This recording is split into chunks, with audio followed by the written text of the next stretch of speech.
CFAX Victoria. An iHeart radio station. If it's happening, It's here. CFAX 1070.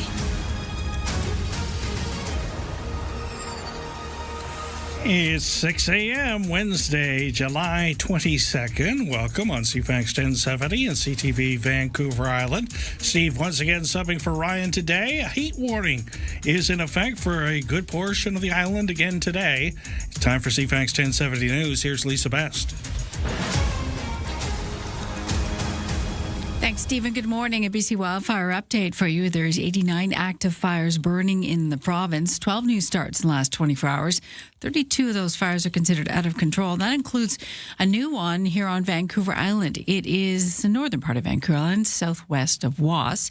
It is now almost 5 hectares in size. It was discovered last night. It's near Calpit Lake, and lightning is the suspected cause with this one. Currently, there's 2 initial attack crews involved, a response officer, 2 helicopters, and air tanker as well. At this point, they say there's no risk to critical infrastructure. The yellow heat warning continues for east and inland Vancouver Island communities today. Port Alberni's high expected to be 36 again. Nanaimo Duncan may top 34. For the inner harbour and the airport in southern Greater Victoria area, we're expecting a high of 28 Celsius, so it's going to be a warm one. Elsewhere across the province, evacuation orders in BC's Fraser Canyon are spreading again as the Brunswick Creek wildfire continues to burn unabated. The latest calls for locals to get out of the Hells Gate area, just downstream from the community of Boston Bar, where the Fraser River flow tightens. The BC government is pouring cash into emergency funding, $3.5 million to fund operation centres across the province to combat the rising number of climate events linked to extreme weather. The Ministry of Emergency Management says in a statement that the funding will go towards 110 different projects, including some locally in Saanich and in Victoria, and also in Kamloops, the Northern Rockies Regional Municipality, and several First Nations. The funding is being delivered through the province's Community Emergency Preparedness Fund. The operation centres support 138 communities across BC. Emergency Management Minister Kelly Green says the move is meant to bolster what she calls the backbone of BC's coordinated response to events such as wildfires, which we know well, and floods as well. Island Health confirming a single case of measles in the Nanaimo region. Health officials have contacted anyone believed to be exposed. They add the risk to the general public remains low. Nonetheless, anyone who was at Woodgrove Centre between noon and 2:30 on Sunday, July 12th may have been exposed, and specific stores are listed as well. Lululemon, Booster Juice, and SportJet, to name 3. Potential exposure may have also occurred at the indoor check-in area at the Bevan Park golf course. That would also be that Sunday, July 12th, between 10 in the morning and over the noon hour. Well, Prime Minister Mark Carney won't commit to any counter tariffs or concessions to be made in response to Donald Trump's new 50% tariffs on a wide range of products.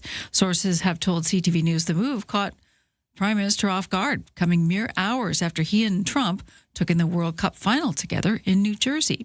CTV's Judy Trin is following the latest developments on the trade front. I spoke with President Trump. We agreed to intensify negotiations in the coming weeks. The tariffs will impact about 500 additional products, from hockey sticks to cement.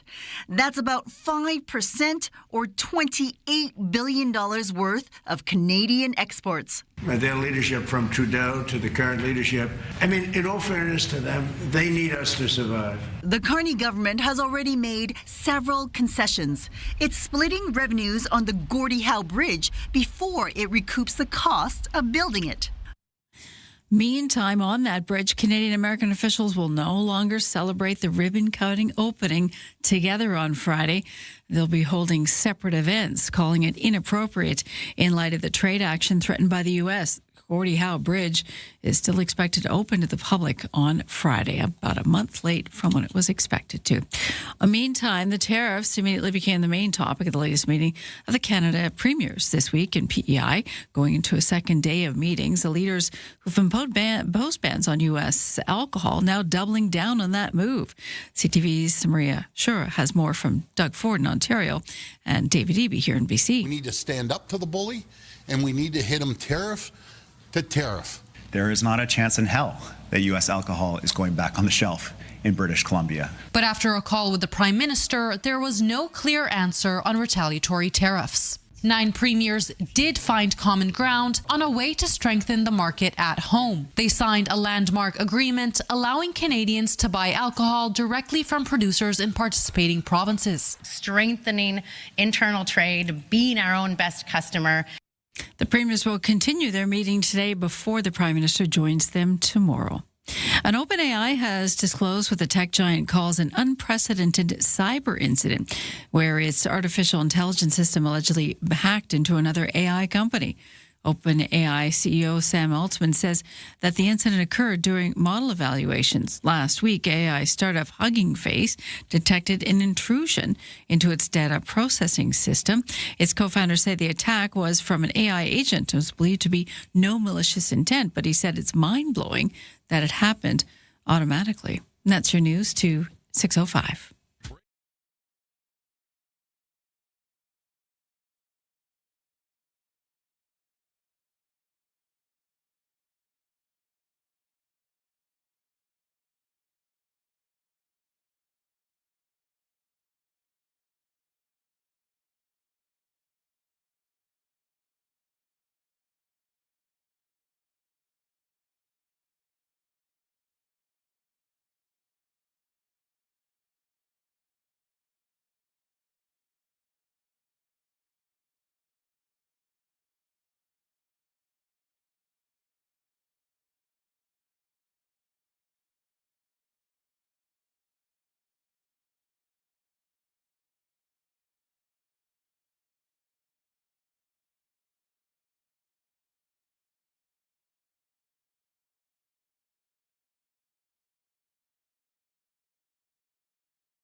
Your CFAX 1070 news poll question this morning.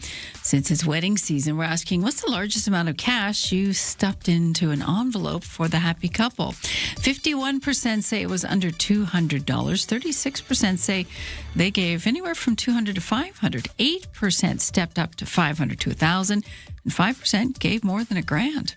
You can vote at CFAX1070.com. Also, the iHeartRadio app. And Lisa, best your news time is 6:07. Thank you, Lisa. Weather forecast for Greater Victoria. Mainly sunny today. It'll be hazy. A high near 28, 22 where the winds blow on shore. Humidex going to make it feel like 32. And the UV index is at high, very high, number 9. Partly cloudy tonight. Hazy this evening with a low near 15. A mix of sun and cloud tomorrow. There's a 30% chance of showers in the afternoon with a high near 24. The outlook for Friday, sunny and a high near 23. Right now downtown, 13 degrees. Victoria Shamrocks have clinched first place in the Western Lacrosse League with 3 games to go. One of those taking place tonight in Colwood as they welcome Nanaimo. It's a 6:30 start. The Junior A Shamrocks, meanwhile, are now up 2-1 in their playoff series with Pucko. They beat the Saints 9-7 last night at home. Game 4 goes Saturday in Port Coquitlam. Blue Jays have dropped 9 games below 500. They even used outfielder Miles Straw as a pitcher last night in losing 12-2 to Tampa Bay. The Mariners, meanwhile, dropped a 4-2 decision to Cincinnati. Harbor Cats knocked off Nanaimo 5-2 in the first game of the 3-game set in the Harbor City. There's women's basketball at the Save-On Foods Memorial Centre tonight as Canada's national team hosts defending NCAA champions UCLA. That's a 7 o'clock tip. The Commonwealth Games kick off tomorrow in Glasgow. 36-year-old wheelchair basketballer Katie Dadno from Pender Island will lead Canada into the stadium for the opening ceremonies. Nanaimo's Ethan Katzberg also competing. That's sports.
Checking your traffic situation, no delays in and around Greater Victoria at this point. Just a reminder, a lot of paving going on this week, and certain areas are blocked off.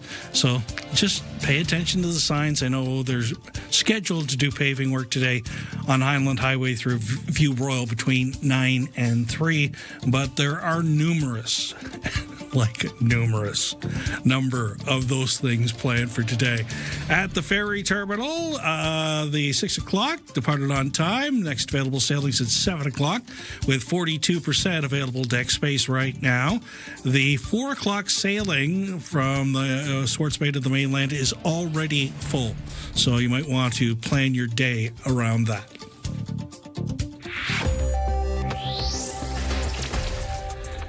Here's today's consumer and business news update. Expect gas prices to keep creeping up again as the conflict between the U.S. and Iran's heating up. Texas is now leading the nation when it comes to the creation and export of semiconductor chips, which power everything from toasters to fighter jets. Senator John Cornyn credits the federal government's investment in more money from the state. Governor Abbott signed the Texas CHIPS Act to build on our work at the federal level and further invest in the Texas chips industry. There are now nearly 6 high-tech factories pumping out the computer parts. That includes Texas Instruments' $40 billion facility north of Dallas, and Elon Musk has started work on a mega facility in Grimes County that's near College Station. Texas has not only become a national but a global leader in the semiconductor industry. He says as more chips are produced here, the less the world must rely on China. A federal judge signed off on what may be the largest class action settlement in the history of U.S. copyright law. Rory O'Neill explains. As part of the settlement, Anthropic will pay $1.5 billion to authors and book publishers who sued over copyright infringement. A group of authors accused Anthropic of misusing their books to train its AI chatbot, Claude. The payments authorized by Monday's final court approval in San Francisco will come in $3,000 installments sent to the owners of 500,000 different published works. Fairlife has stopped its production of milk in the U.S. following a ransomware attack. Matt Mattinson reports. Coca-Cola, which purchased Fairlife in 2020, said in a statement that the impacts of the incident are not yet known. The beverage giant added, however, that the breach has not affected product quality or safety. It's unclear when the breach occurred or when production will resume. And President Trump is imposing additional 50% tariffs on certain Canadian goods over alleged trade discrimination. The White House says Trump is trying to level the playing field for crucial American exports that include motor vehicles, alcohol, and dairy. The Canadian products being targeted range from wine to hockey sticks. I'm Monica Nelson with your consumer and business news. In the kitchen, in the car, and at the office. Ryan and Lisa, mornings on CFAX 1070. Take us with you. Listen live on the free iHeartRadio app. Some sad news out of the West Shore coming to light yesterday as we say goodbye to Hala. Hala was a 10-year-old German Shepherd who was a police dog with the West Shore RCMP. She was trained in tracking, evidence searches, explosives detection, and worked alongside the RCMP emergency response team. She was especially skilled at locating missing people, including, as an example, a missing toddler who had wandered away from the family vehicle during a roadside stop. Hala and her handler, Corporal Dave Lewis, immediately began tracking them through dense forest, locating the child, and safely reuniting them with their family. Sudden illness, Hala passed away earlier this month. What a good life. You know, we love our dogs. We do. We just do. And this is a beautiful dog. There's some pictures up on the West Shore RCMP website if you want to see what Hala looked like. And yeah, it's nice how they pay tribute. Absolutely. Yeah. And the other thing is, the first person I think of is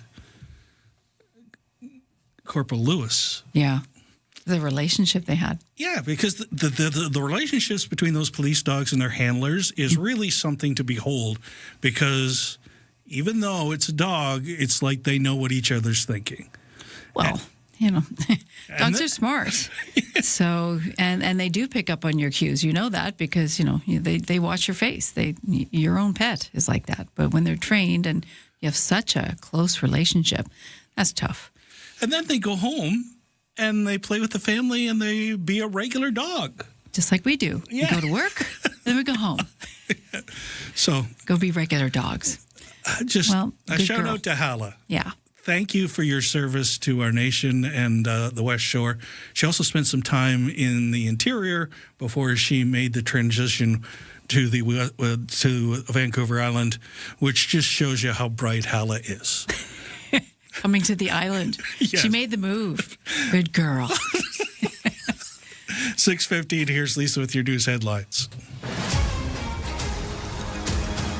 You may have heard the bells and whistles last night just after midnight. West Kelowna RCMP issuing an Amber Alert for a missing 4-year-old boy. They say Ryan Atlas Andrews was last seen in West Kelowna late Tuesday morning. RCMP said the child, who goes by Atlas, is believed to be with his 40-year-old mother, Alyssa Andrews. They may be traveling in a black 2021 Nissan SUV. Police are asking you call 911 if you spot them. The chances of them being over here on the island are probably slim, but you just never know, so keep an eye out.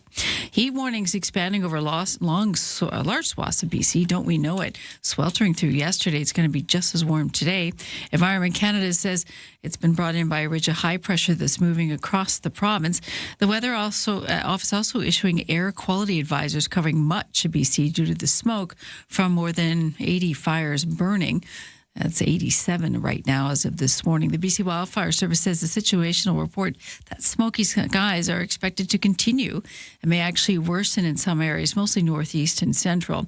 It also warns the warming and drying conditions are expected to persist throughout this week. There may be a dab of rain this weekend, but it may not be enough to drench the flames. NDP MLA Lana Papa making an announcement on new funding to help Greater Victoria prepare better for emergencies. More than $35,000 being provided for local emergency operation centers for equipment and training to improve response to disasters such as fires and floods. The City of Victoria is getting a $13,000 chunk, while the District of Saanich is getting roughly $22,000 of a total $3.5 million, that is, through the Community Emergency Preparedness Fund to support a total of 110 emergency operation center projects. And that is your news to 6:17.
Need a cab? Download the new Bluebird Cabs app at Bluebird Cabs Ltd.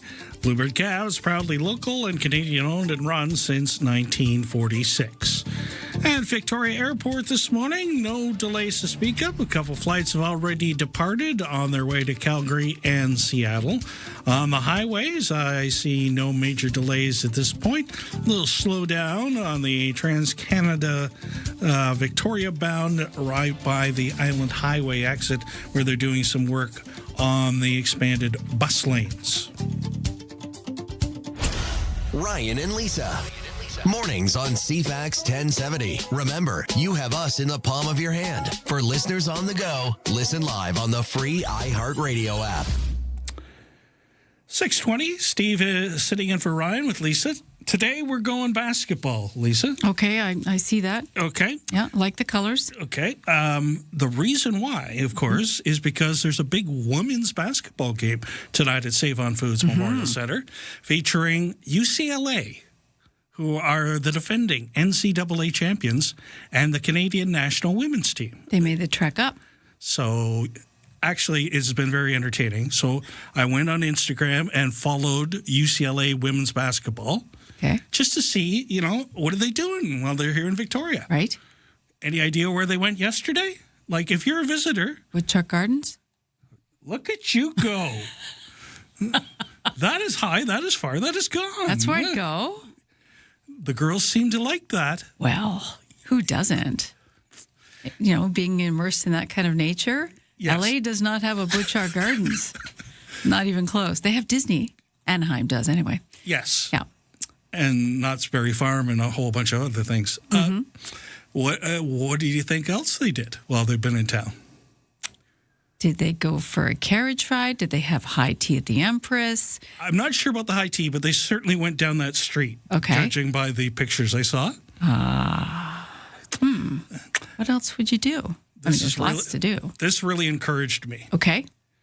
They did a practice with a group of young First Nations people.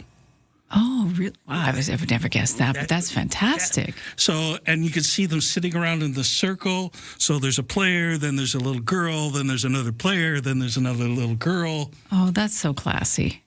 So thank you for doing that. Meeting with local kids. I love it. Yes. I thought that was a really nice touch. And it's a little bit of a rebuilding season for UCLA because all 5 of their starters got drafted in the NBA draft, including Kiki Rice, who was the Tempo's first pick, thus the Tempo jersey. So that left a bit of a hole there. Yes. So, is it me or am I noticing more and more with athletes helping the next generation along? That wasn't always the case. Maybe it's just better PR for them. But when from hockey players to soccer players, they just seem to reach out and embrace kids more. I think women's professional athletes in particular really do a good job of that. And I also think the profile has been raised that some of this stuff was taking place and we just didn't notice it because there was no coverage. True. That I believe. Because you do hear after the fact of athletes went here or there to meet with kids. And maybe it's just set up by their own management. But I just think it's a really great move because these kids need these athletes as their heroes. They don't need something on a game online. They need to see real sports players that they can talk to in action and that they've met to be their heroes. Yeah, that's my take anyway. Yeah, and I noticed, I've told this story before, taking Courtney to Duke University. And your daughter, yeah. It just made a difference because she could. It wasn't an imaginary goal anymore. It was something tangible. That's it. That she could see with her very own eyes. That's it. The T word. You make it tangible for them, and they realize that their goals aren't lofty and inaccessible. They actually could make it happen with some hard work. Yeah, it's kind of nice. It is very nice. And thank you for doing that. Like I said, that picture of an athlete in this time where we're really not getting along on the top level with the United States, with somebody coming up and meeting with a young Indigenous girl, and she will remember that for the rest of her life. 100%. You were correct about that. Yeah. I mean, you think about when you met your heroes, whoever they were when you were little, and the difference that it made.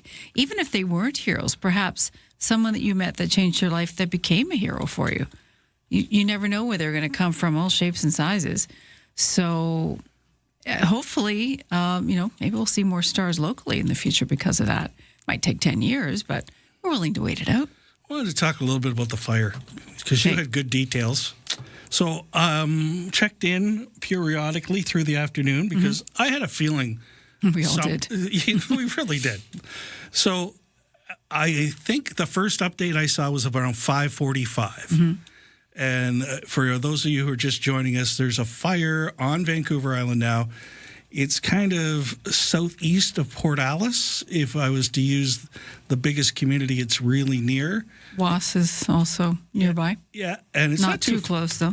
And not too far from Highway 19. Yes. Just south of that. It was 2 hectares at that point. And then they provided the update at 9:48 last night that it was 4.7. Right. So it doubled rather quickly. Yeah. As it would. With the flames, with the heat, with the dry, this is how fast the fire spread. And it's in a wilderness area, again, which could be very difficult to access for crews because it's not that close to the highway. It's not like someone threw a cigarette. No. And then there's water right beside it there between it and the highway. Right. So they believe it's lightning caused, but still. They also have a couple of pictures up which really tell the story. Yes. So you have the afternoon aerial view when they discovered it, and it's like a big puff. Mm-hmm.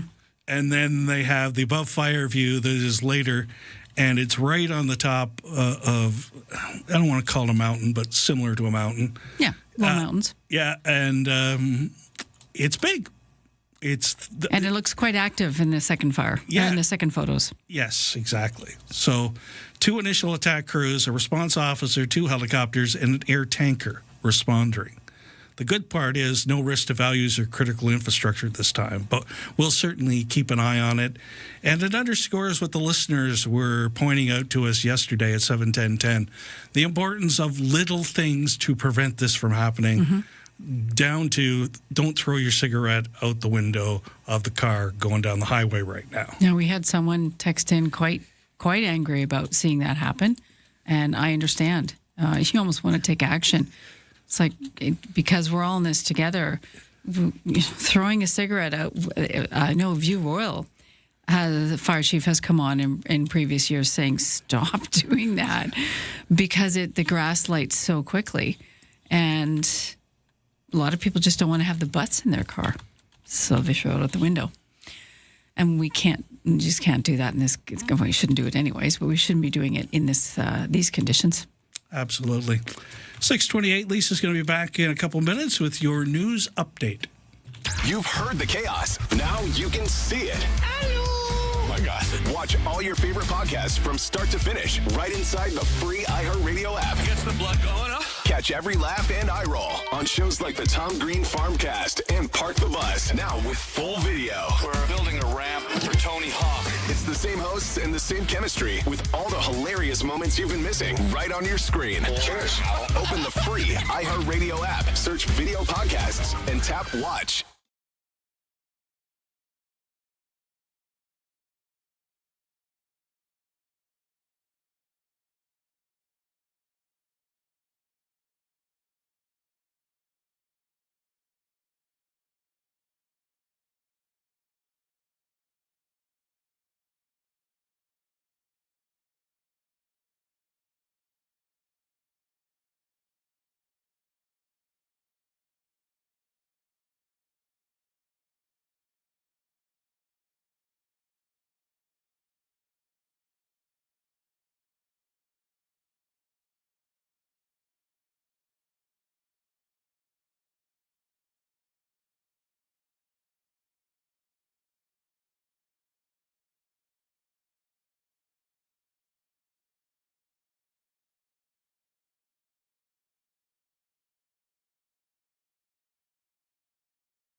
CFAX Victoria. An iHeart radio station.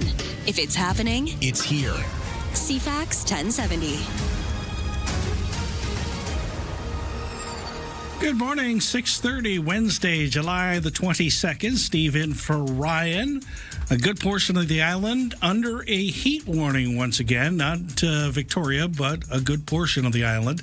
Time for CFAX 1070 News. Here's Lisa Best.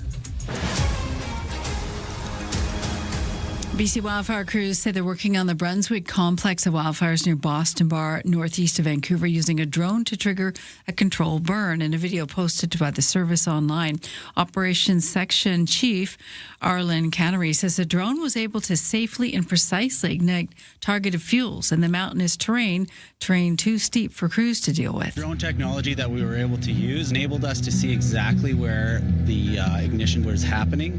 The infrared could see through the smoke. It also, at one point, it indicated that it was starting to encroach onto our fuel free, and we were able to respond accordingly. Good work there. We do have a fire here on Vancouver Island, a new fire discovered yesterday afternoon that is considered burning out of control. It's southwest of Voss, northern part of Vancouver Island. It's currently 4.75 hectares in size. It's among 89 active wildfires, 12 new starts in the last 24 hours, 32 are considered out of control. That fire up island is believed to have been sparked by lightning.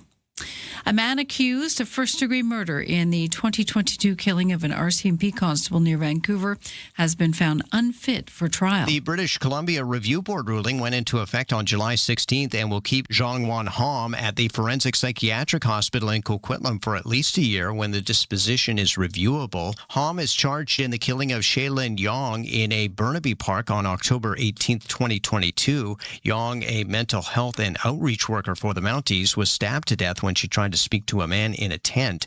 At the time, the judge said Hom was clearly overwhelmed by delusional thinking, which would prevent him from making rational decisions during the trial. Don Mitchell, the Canadian Press.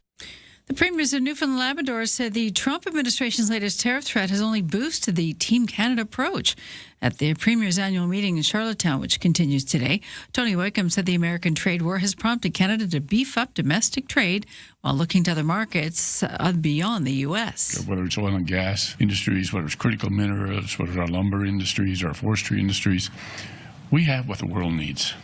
But we've always had a great relationship with the United States. I think we need to have that relationship as a trading partner. But I think what you're seeing now is Canada recognizing that it has a lot of value to provide to the world.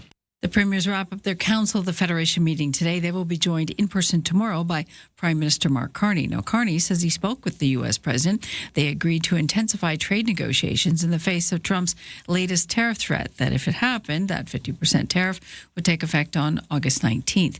It comes after the U.S. administration said they would hammer more Canadian products.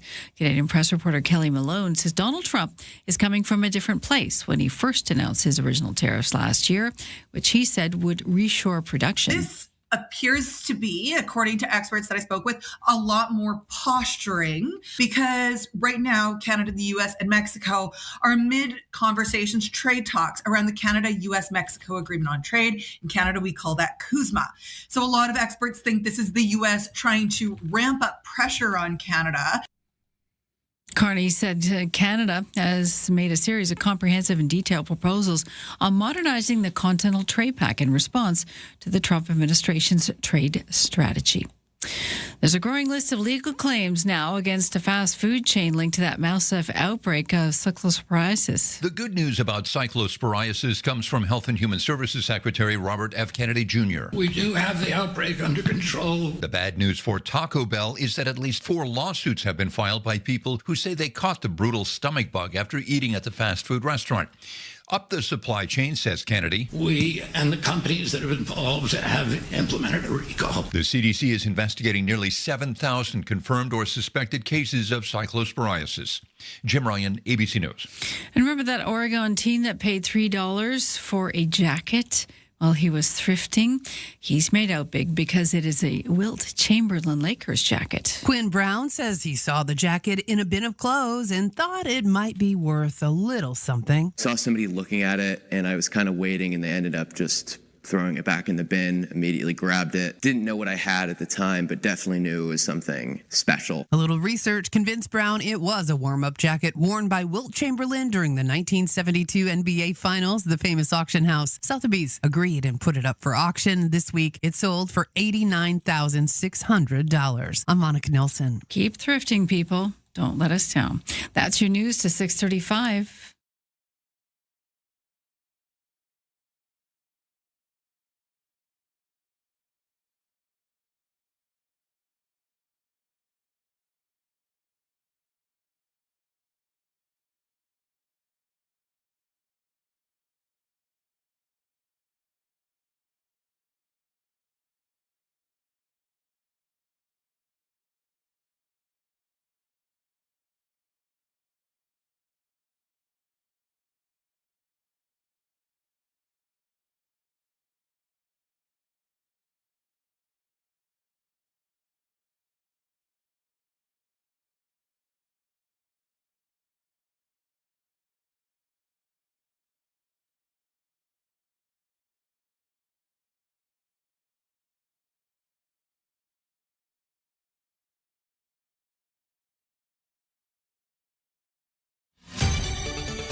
Your CFAX 1070 news poll question: what is the largest amount of cash you've given at a wedding? 51% say it's been under $200. 36%, a third, say $200 to $500. 8% $5 to $1,000, and 5% gave more than $1,000. You can vote at CFAX1070.com.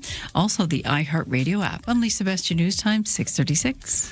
Thank you, Lisa. I'm going to give some other forecasts around the island today, especially nod to our folks from CTV Vancouver Island joining us, because there are some heat warnings in effect. Victoria is not having one of these, but Port Alberni, for example, is their forecast. A mix of sun and cloud today, hazy with a high near 36. Humidex going to make it feel like 38. Partly cloudy tonight, chance of a shower with a low near 15. Mix of sun and cloud tomorrow, 30% chance of showers early in the morning, 30% chance of showers near the lake in the afternoon with a high near 30. Sunny on Friday with a high near 29. So it's going to be warm for a while yet. Right now in downtown Port Alberni, it's 15 degrees. Checking your sports, the Blue Jays' struggles continue. They've dropped to 9 games below 500. They lost 12-2 to Tampa Bay yesterday. Some trade talk starting to emerge. Kevin Gausman in the last year of his contract. He knows that trade deadline is looming, and the Blue Jays aren't doing too well. I think it's impossible to ignore nowadays with social media and the amount of people that are here right now, we kind of all know what's going on, and, unfortunately we knew we kind of needed to come out of the gate strong, and we really haven't. Whitecaps back in action tonight. They travel to Cincinnati. Dallas has signed forward Jason Robertson to a 1-year deal worth $12 million. Victoria Bar and BC Lions quarterback Nathan Rourke underwent an MRI on his injured non-throwing shoulder. The Lions says he'll miss a few weeks, but he won't miss months. That's sports.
Coming up to 6:40 here on CFAX 1070, starting to get busy on the highways, particularly on the Trans-Canada after the Veterans Memorial Parkway. Real busy until you get to Mill Hill Regional Park, then it improves. Slows down a bit, Victoria bound as you go by Island Highway, then speeds up again. I don't see any reasons for the delay yet, but we'll look at the traffic cameras during the next break and see what we can find out for you at that time. At the ferry terminal, next available sailings from Swartz Bay to the mainland comes up at 7 o'clock. There's 42% available deck space, 36% at 8 o'clock, and just 12% at 9 o'clock this morning.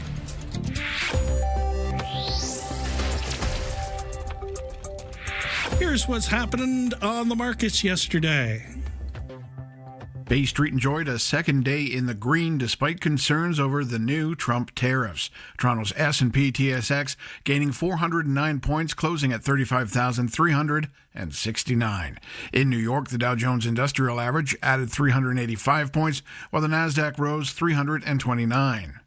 Asian markets were mixed this morning, with Japan's Nikkei slipping 117 points. The Hang Seng in Hong Kong, it closed down 240 points.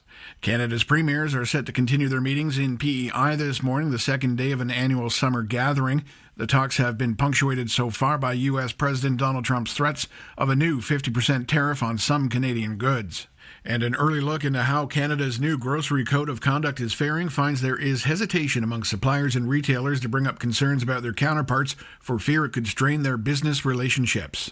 And finally, the loonie is trading this morning at 70.94 cents U.S. From the Canadian Press Business Desk, I'm Rob Westgate. Ryan and Lisa, mornings on CFAX 1070. Oversleepers, catch all the highlights on the latest audio podcast at CFAX1070.com and on the free iHeartRadio app.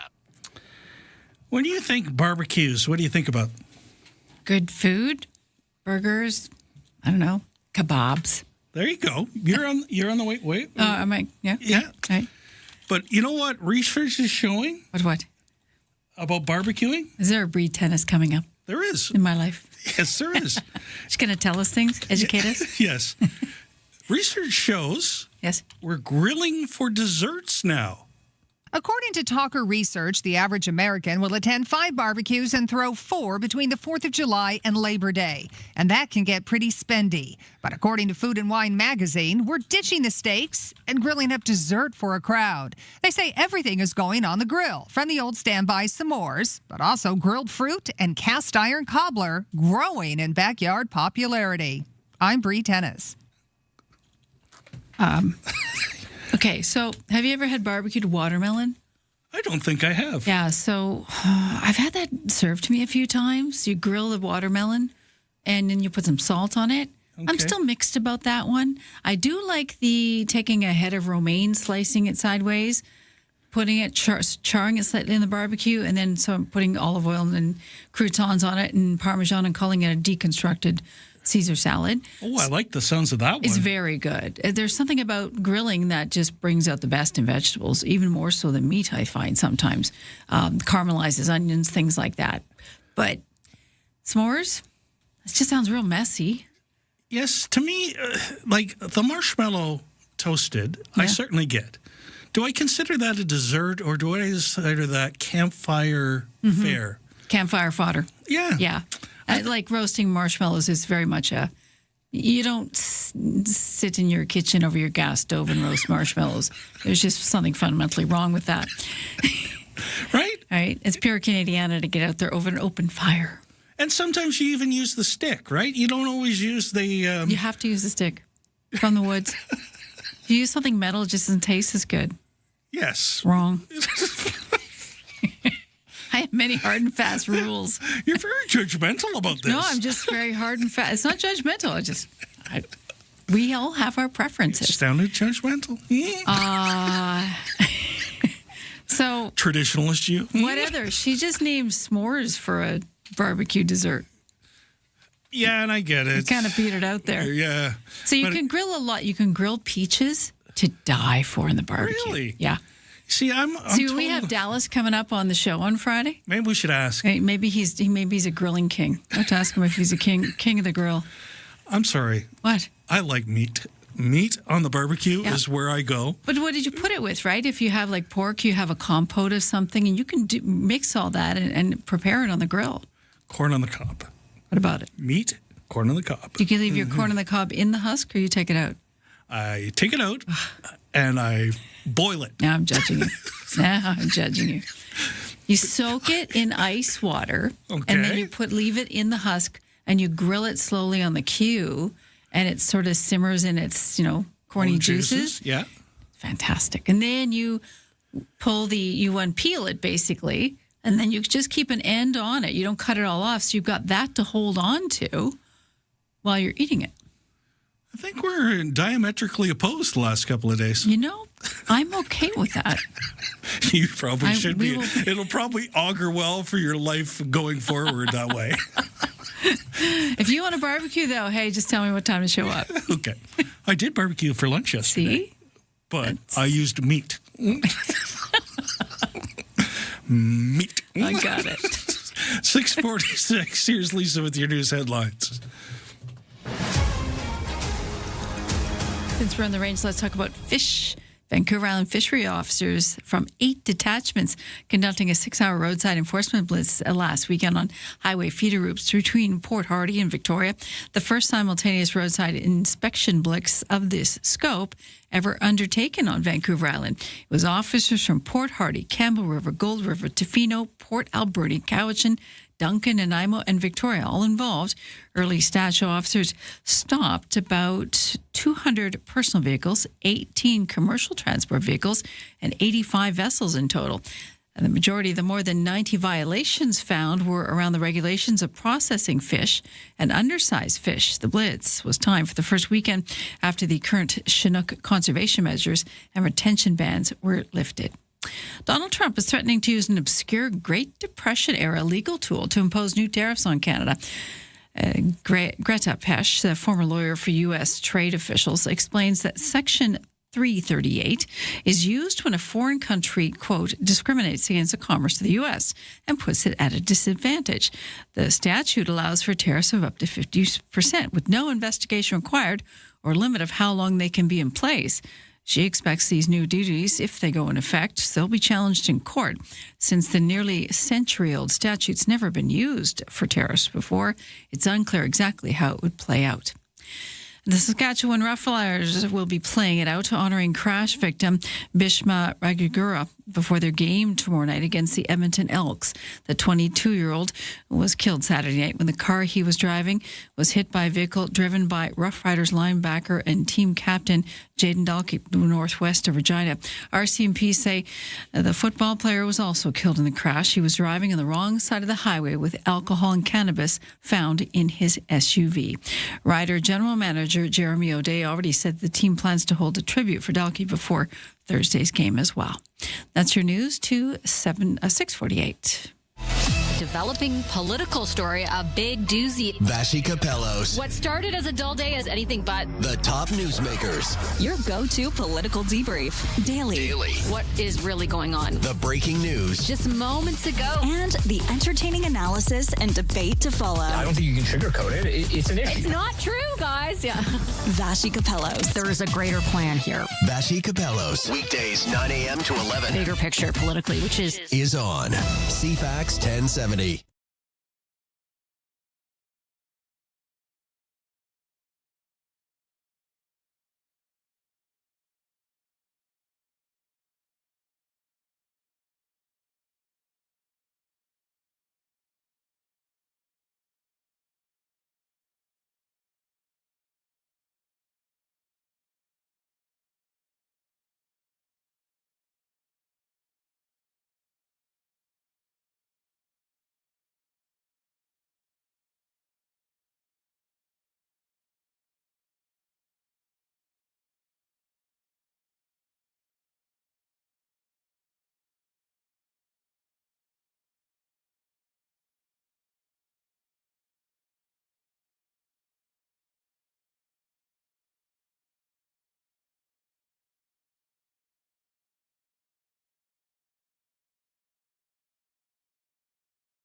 6:50 here at CFAX 1070. CFAX Mornings brought to you by Thrifty Foods. Their buy one, get one free event is on now. Stock up on some of the items your family enjoys the most. See their flyer for details. Checking the highway situation on the Trans-Canada for starters. Things have improved a little bit in the Langford area. That red zone is now back down to a yellow zone, which is always a good thing. The rest of the way, it's a pretty easy drive on the Trans-Canada Victoria bound at this hour. Things just a little slow going through Colwood today. I know they're doing some construction there and some painting of lines and things of that nature, so just be aware of that. And there is some paving in various spots. I know Esquimal's got some paving going on. You can usually see some signs as well, so just keep in mind, give the workers plenty of room today. Ryan and Lisa are ready when you are. Good morning. Day or night, find the highlights under latest audio at CFAX1070.com and on the free iHeartRadio app. The Canadian Federation of Independent Business is one of the organizations and been keeping pressure on the interprovincial trade issue, and they are now welcoming the Canada-wide direct-to-consumer alcohol sales agreement. CFIB Interprovincial Affairs Senior Policy Analyst Suyu Ryun Yu is joining us for reaction now. Good morning and welcome to the show. Good morning. Thanks for having me. So, how is this going to work going forward? So, direct-to-consumer shipment of alcohol and the allowance of it will mean that Canadians across the country will be able to order Canadian booze from wherever part of the country straight to their door. Why did it take so long to get to this? We've worked on this for a full year, have we not? Yes, that's a good question that we also were asking government, but ultimately they got it done. This is good. We've been asking for this, and we really welcome the initiative. We know that 77% of small businesses think Canadians should have the freedom to order Canadian alcohol directly from any province or territory without restrictions. So this is a really good initiative that we're seeing. Is everybody on board, all the provinces and territories? It's not all the provinces and territories. Quebec has yet to sign as well. Yukon and the territories, Nunavut and Northwest Territories, they've made it clear that they won't be signing onto the agreement, but that's because their alcohol is regulated by communities rather than the territory itself. The Yukon and Quebec, they said they're willing to work towards signing the deal. So we will wait to see when they are opening their doors and regulations to allow for it. I know it's one thing to sign things, but making sure it happens is like a very important next step. Are we sure that all the provinces and territories are going to follow through? We are hopeful. They signed the agreement. We're hoping that this holds them accountable. We are a little bit concerned that governments might not make it so straightforward. So, for instance, Manitoba and New Brunswick, they have a unilateral DTC in place, meaning they don't require additional registration or markups for their consumers to order from different provinces, which is what we want to see. So we're reiterating to governments across the country, make sure that when you're implementing DTC, it's open and you're not requiring any burdensome or onerous additional requirements from producers, which is ultimately going to make prices go up for consumers. Now, this might open up some real ideas for entrepreneurs in the restaurant and pub industry, I imagine. Because my mental picture is, there's a lot of Newfoundlanders, for example, in Fort McMurray because of they're working on the rigs. Suddenly, a Newfoundland bar there that has Screech, for example, sounds like it might be a lot of fun.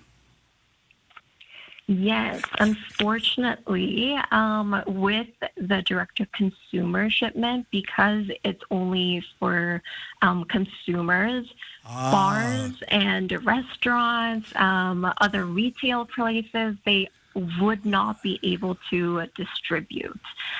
So that's quite unfortunate, and this is what we're asking the government to work on next. Yeah, because that seems like a natural. That could open up all kinds of, because this is a very diverse country. And, you try something every once in a while. As somebody who lives here on the West Coast, I have a urge for a Moosehead Lime Light, and they're nowhere to be found. Yeah, exactly. So now you'd be able to order it if you'd like, which is great. But we are saying it's great that we're opening doors for consumers, but at the same time, we have to take businesses into consideration as well. If they're wanting to provide different products, different services, as well, if producers are wanting to move pallets rather than just cases, they really need a lot of help getting onto different provincial retail shelves. Right now, they're stuck behind internal trade barriers, so we're asking provinces work on this, make sure that mutual recognition is being implemented for alcohol as well, and we're not carving them out. What's CFIB's next steps behind all this?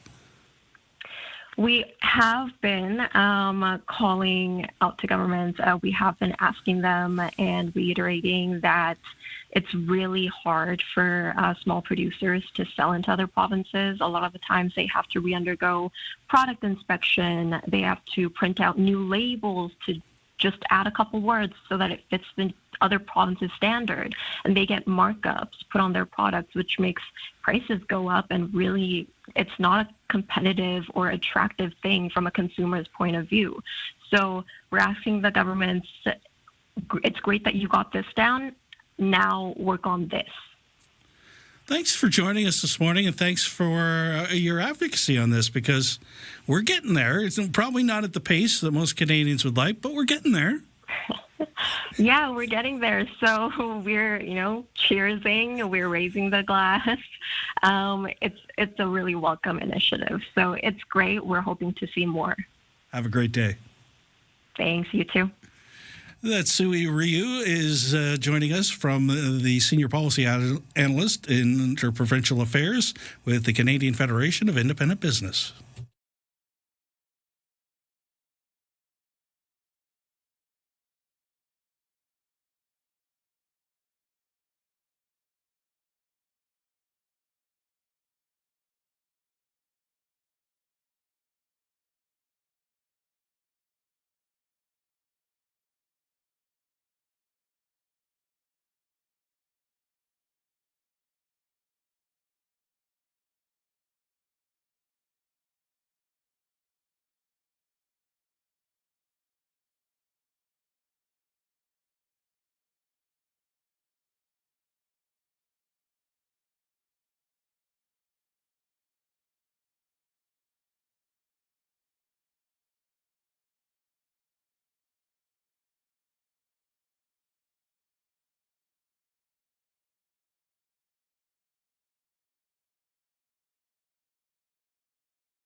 CFAX Victoria, an iHeartRadio station. If it's happening, it's here. CFAX 1070.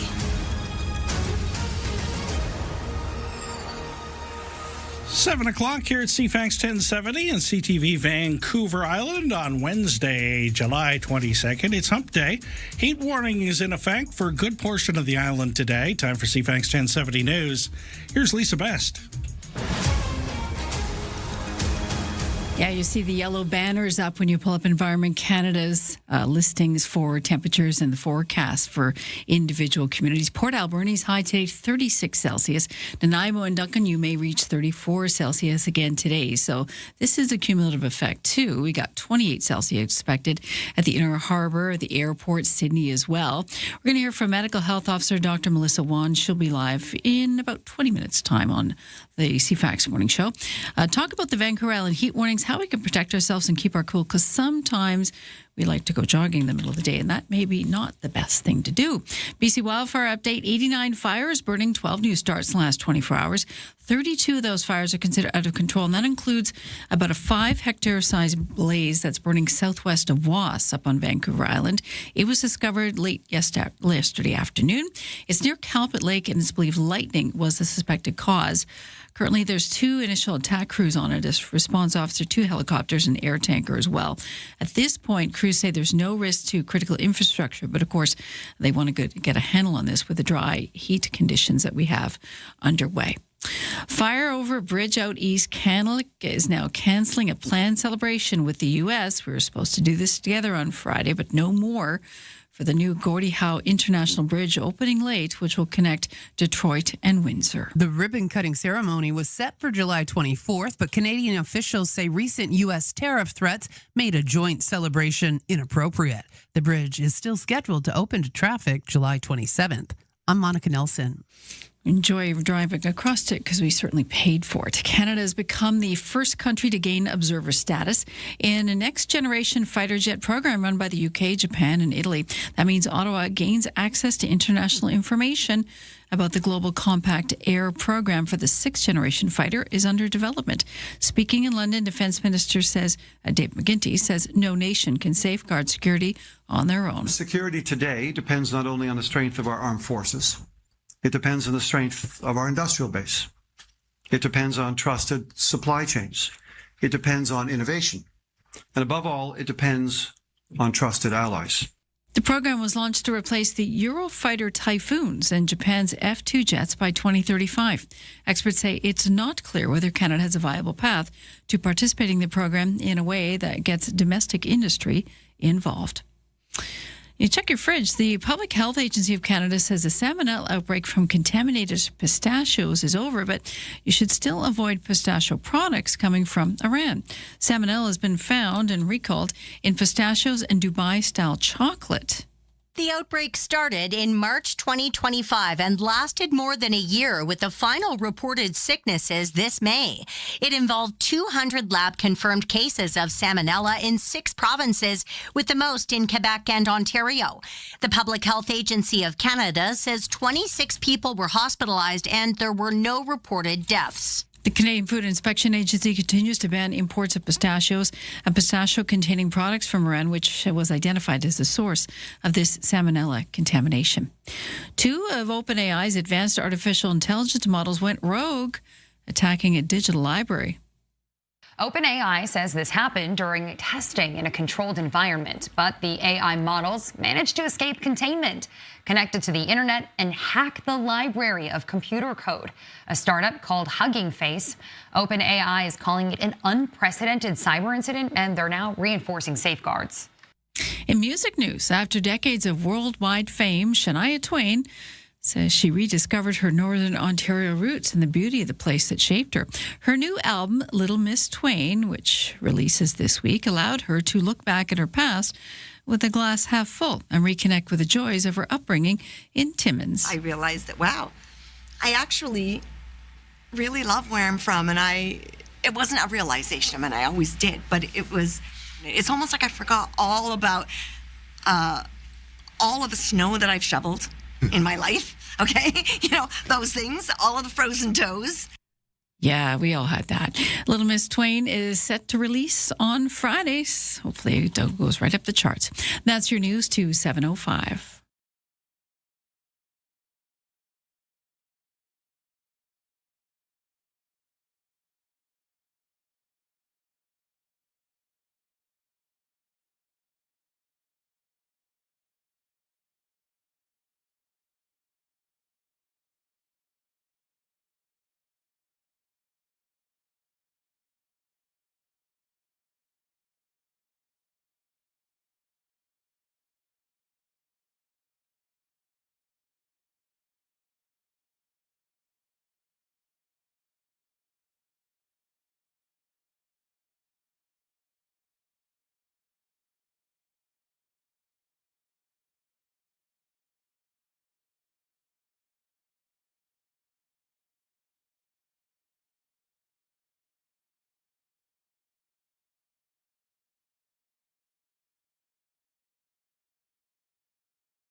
Your CFAX 1070 news poll question. It is wedding season and it's big money. What's the largest you've stuffed in an envelope for the happy couple? 51% say it's under $200 gifting. 36% say it was between $200 and $500. 8% gave a $5 to $1,000 and 5% say it was more than $1,000. You can vote at CFAX1070.com, also on the iHeartRadio app. I'm Lisa Best, your news time, 7:06. Thank you, Lisa. Weather forecast for Greater Victoria, mainly sunny today, hazy with high near 28, 22 where the winds blow onshore. Humidex going to make it feel like 32, and your UV index is at 9 or very high. Partly cloudy tonight, hazy this evening with a low near 15. A mix of sun and cloud tomorrow, 30% chance of showers in the afternoon, and a high near 24. Right now in downtown Victoria, it's sitting at 16 degrees. Checking sports. Victoria Shamrocks have clinched first place in the Western Lacrosse League with 3 games to go. One of those games taking place tonight in Colwood as they welcome Nanaimo. It's a 6:30 start. Junior A Shamrocks, meanwhile, now up 2 games to none in their playoff series with Poco. They beat the Saints 9-7 last night at home. Game 4 goes Saturday in Port Coquitlam. Blue Jays have dropped to 9 games below 500 as they lost 12-2 to Tampa Bay. Mariners fall 4-2 to Cincinnati. They've got an afternoon game over at T-Mobile today. Harbor Cats knocked off the Night Owls in Nanaimo 5-2. That's the first game of a 3-game set in the Harbor City. There's women's basketball at the Save-On Foods Memorial Center tonight as Canada's national team hosts defending NCAA champions UCLA. That's a 7 o'clock tip. The Commonwealth Games kick off tomorrow in Glasgow. 36-year-old wheelchair basketball player Katie Dadno from Pender Island will lead Canada into the stadium for the opening ceremonies. Nanaimo's Ethan Katzberg is also taking part.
CFAX Mornings are brought to you by Thrifty Foods. Their buy one, get one free event is on now. Stock up on some of the items your family enjoys the most. See their flyer for details.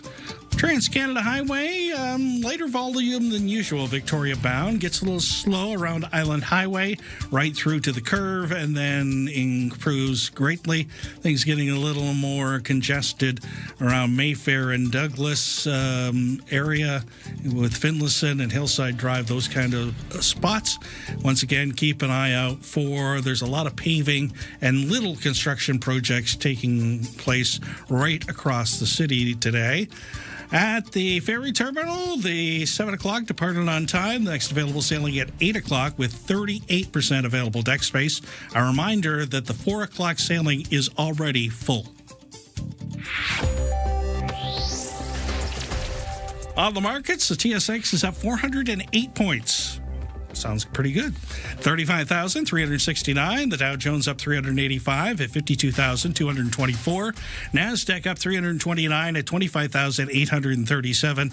And the Canadian dollar's up 6 basis points at 70.9 cents U.S. Ryan and Lisa, mornings on CFAX 1070. We love good news stories. Yes. Do we not? Yes. Yes, we do. Have you been following Churro? Yes. Okay. Somewhat, yes. Okay. This is the pink lost and found? Yes. I don't want to give it all away. Well, let's go with the full story from Okay. CTV. Okay. Vancouver Island about Churro the burro.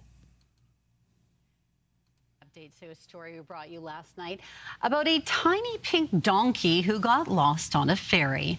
The donkey's human has been found and they'll be reunited soon. BC Ferries named the donkey Churro the Burro after the stuffy was found on the Salish Raven last Thursday. Churro had a riot while away from home, touring the boat and even getting an employee ID.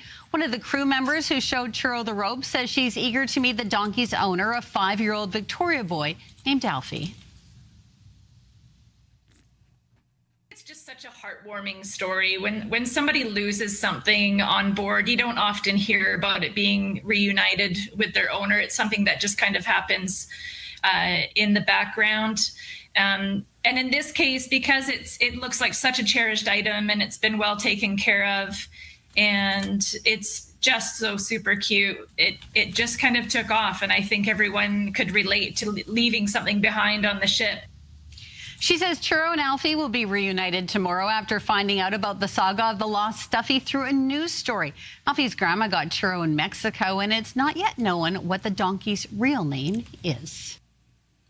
There you have it. Churro the Burro. We got Jimothy. Jimothy? In Seattle. And we got Churro. So between the raccoon, the short, what do you call them? Compacted raccoon. That's what he is. Yes. Compacted trash collector. Something like that. And now Churro. He's bright pink. I didn't expect that. Yes. Yeah. And so you see it. They found it quite easily. Yeah, and the interesting thing is they've been taking pictures for social media. Yes. With the Churro is kind of seeing the entire boat from stem to stern. Yeah, I'd wear the captain's hat. I like that. You know, it's again, it's a simple. It's like Jimothy and making T-shirts for this raccoon. It's just good, wholesome fun. No one gets hurt, and it's a bit of happiness and all the nonsense that we're dealing with. There's actually going to be a ceremony today. Really? Yes. Where handing off the Churro? The 5-year-old is getting back his burro. And it'll be actually on the same ship. And the whole, so it'll be on the Salish Raven. Okay. And so we're really happy for the 5-year-old. Well, yeah. Because that's traumatic. I've actually dealt with a similar situation. Oh, dear. Stopped in a subway in Vermont, told my son, don't bring the squirrel in, or the chipmunk in. Mm-hmm. Chippy. We go big on the names when we're 5. Okay. Did not listen to me. Mm-hmm. Well, he's 5. He forgot. It was like we were on our way to Vermont, so we were early into, Vermont. See, you're kind of triggering her a little. And then, of course, no Chippy. No Chippy. And then? Well. Lots of tears? Many tears, because that's what he slept with. Well, yeah. It's even worse. It's your buddy. Yeah.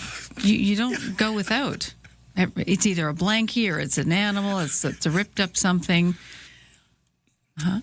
I still have bad memories. We also lost Madeline, of my daughter. We had this really nice Madeline. Mm-hmm. Lost that too. Mm-hmm. Again, either leave them at home or leave them in the car. See, if only. If only. Every parent has had this discussion at some point. We really have. And it really brings back memories. It's a rite of passage. And hopefully you get reunited like, the Churro did. Santa came to the rescue, though. Oh. Santa mysteriously found Chippy, shipped them to our doorstep a day before Christmas to save Christmas, because what do you think the young loser of Chippy wanted for Christmas? And the only thing he wanted for Christmas was Chippy. Yeah. The original. Shh. Did he ever find out? Was it therapy? There was therapy. Okay. Exact same one, though. Wow. I'm saying Santa had to do a fair amount of research. Good for you, Santa. Yes. They've made movies out of things like that. Those kind of stories. Yes. That last doll at the shop. 7:15. Here's Lisa with your news headlines. Just a trigger on churro. Since we're talking about churros, this has got nothing to do with the donkey. Down on Clover Point yesterday off Dallas Road, there is a food truck serving churros, and they're pretty fine, so you might want to check that out. Colwood Eats and Beats Beach Party is back at Beachlands. Goes 1 to 7 this Saturday. That is a full day of live music, lots of food choices for you, and beachside beverages. Parking is at a premium, so if you can find alternate travel there, you can look for that. But they do have a number of construction lots open, so if you don't mind parking on gravel, those will be available to you. This replaces, of course, the Esquimalt Lagoon Eats and Beats party, because they want to make sure that the birds have their rest and they're quiet. So we move it to the Beachlands now. An Amber Alert in effect for a 4-year-old boy on the mainland. West Kelowna RCMP say Ryan Atlas Andrews was last seen Tuesday morning. RCMP say the boy goes by Atlas is believed to be with a 40-year-old woman. She is 5'4", dark brown-haired, brown eyes. They may be traveling in a black 2021 Nissan SUV. RCMP say call 911 if you spot someone of this description. Probably not on the island, but it's always good to keep an eye out. Making daylight saving time permanent would mean later winter sunrises for California. Don't we know it in BC? They can take a page from our books. That's what we're looking forward to starting in November. On the shortest day of the year, we won't be seeing the sunrise till about 8, or as late as 8:25 in some areas. The trade-off, of course, is more daylight in the evening. Instead of the sun setting at 4:45 in late fall, early winter, it would happen close to 5:45. But it looks like the U.S. House Representative voting to make year-round daylight saving time default for much of the nation. The sponsor bill now moving through the Senate, so the U.S. will be getting on board with us with the daylight saving time, if not with tariffs. And all 13 Canada's premiers will meet again today for day 2 of the Council of the Federation's annual meeting on the East Coast, happening in Charlottetown. Day 1 saw the several premiers come out of the meeting with the Prime Minister, saying they backed an urgent effort by the government to work out the trade deal with the U.S. The last-minute meeting with Carney was added to the Premier's agenda amid the threats of the dramatic escalation in tariffs on Canadian goods. The President, of course, threatening 50% on many, many goods as of August 19th. That is your news to 7:18.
$7:20 here at CFAX 1070. Checking the situation at the ferry terminal first.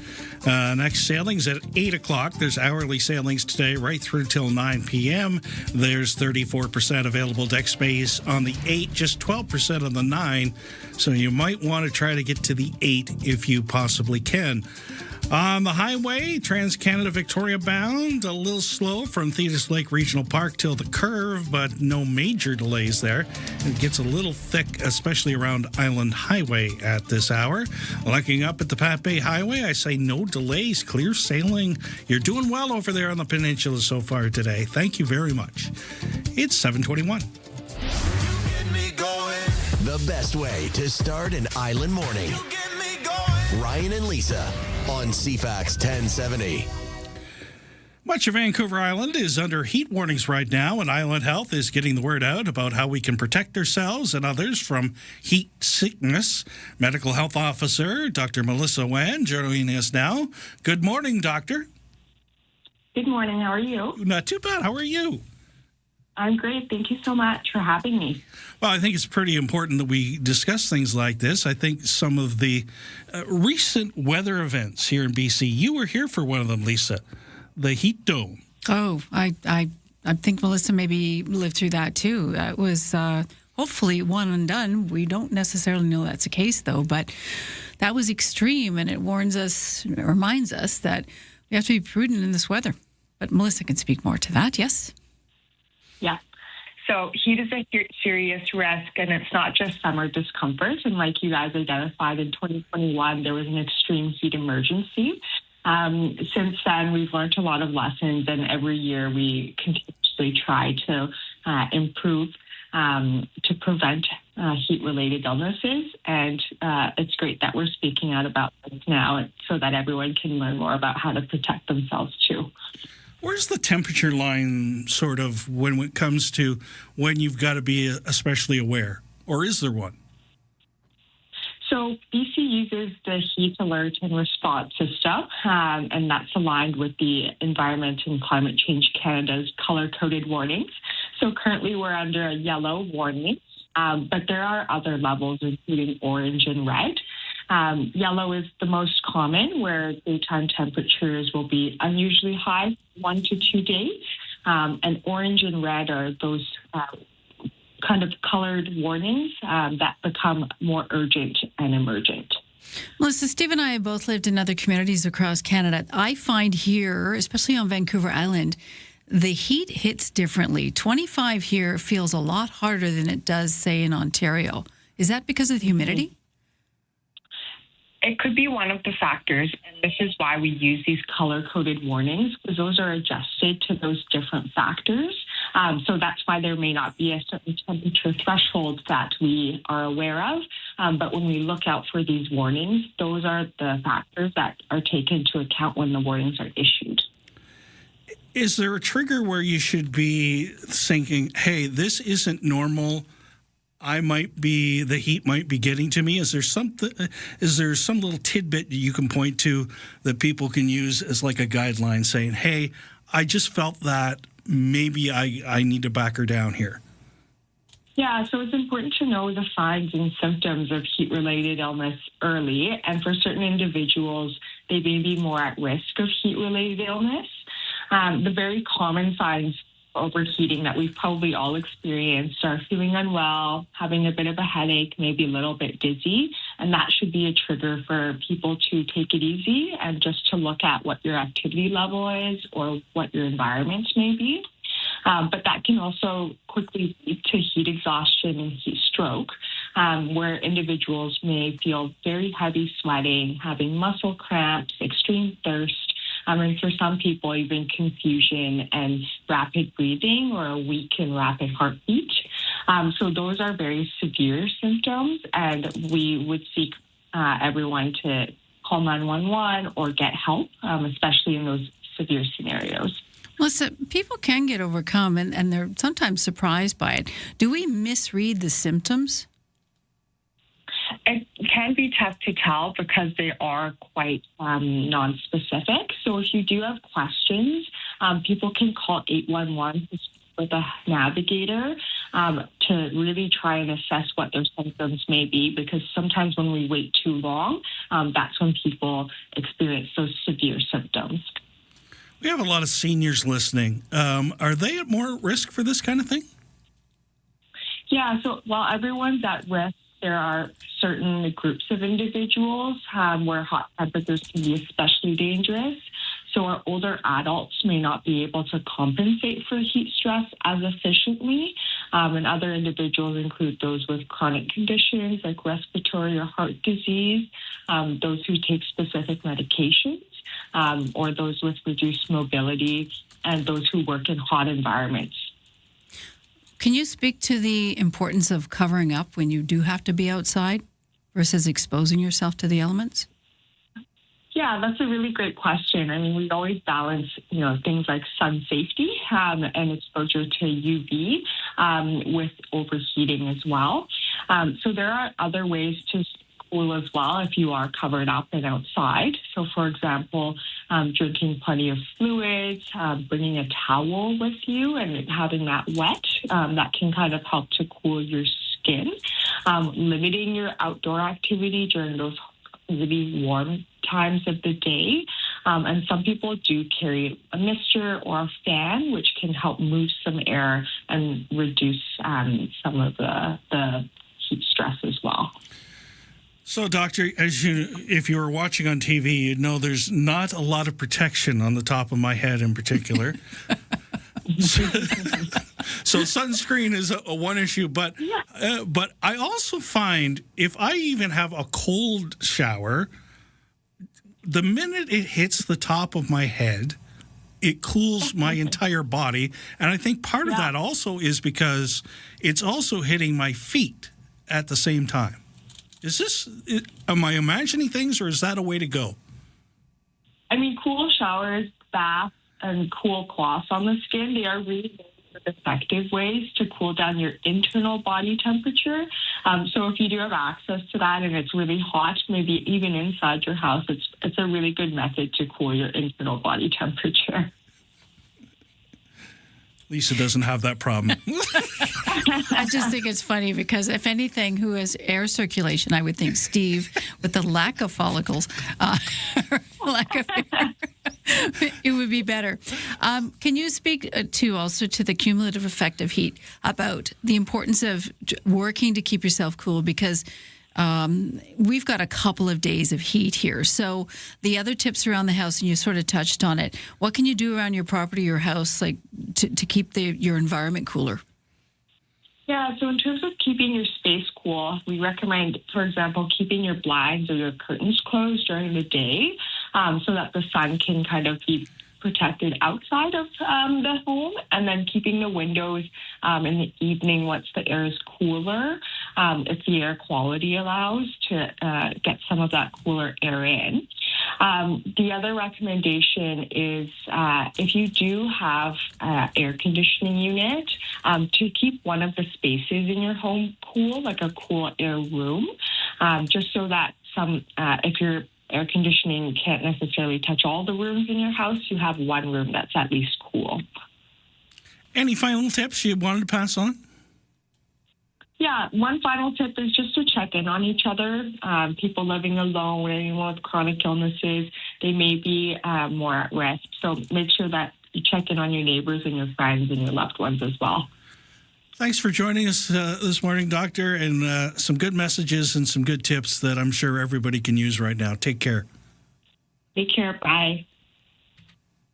You've heard the chaos. Now you can see it. Oh my God. Watch all your favorite podcasts from start to finish right inside the free iHeartRadio app. Gets the blood going, huh? Catch every laugh and eye roll on shows like the Tom Green Farmcast and Park the Bus. Now with full video. We're building a ramp for Tony Hawk. It's the same hosts and the same chemistry with all the hilarious moments you've been missing right on your screen. Cheers.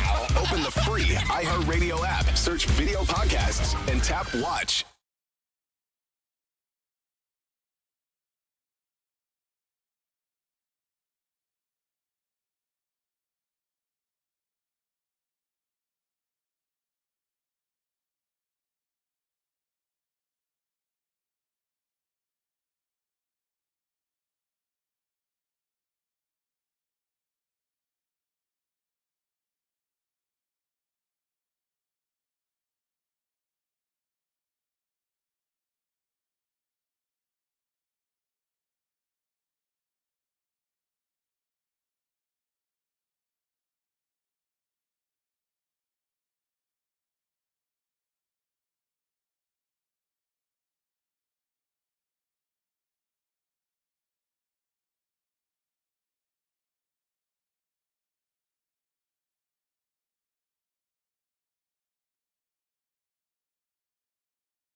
CFAX Victoria. An iHeart radio station.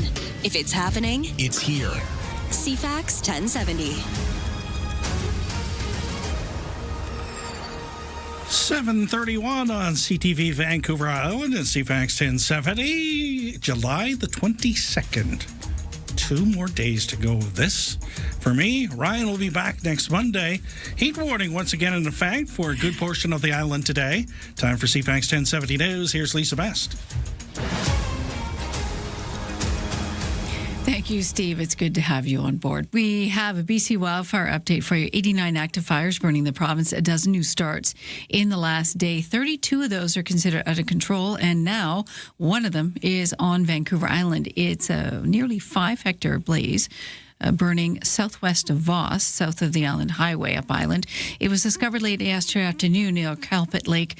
Lightning is the suspected cause with this one. Currently, there's 2 initial attack crews on it, including 2 choppers and an air tanker. The crews say, at this point, there's no risk to critical infrastructure. But that yellow heat warning continues for east and inland Vancouver Island communities today. Many communities are expecting another hot one. Port Alberni, your high is 36. Nanaimo and Duncan may reach 34. 28, not much cooler, expected at the Inner Harbour, Souk, the airport, and in Sydney as well. We're also learning more about, of course, the wildfire smoke burning from the BC interior and the Washington state area continues to infiltrate our area today. Maybe, again, more noticeable mid-afternoon, may clear overnight, but then move in again tomorrow. We're going to hear more on this from our guest coming up at 7:50. It's BC Air Quality Meteorologist Gavin King talking about how that air quality health index actually works, the wildfire smoke danger, and what regions are most impacted. The BC government providing $3.5 million in funding to emergency operations centres across the province to combat rising climate events.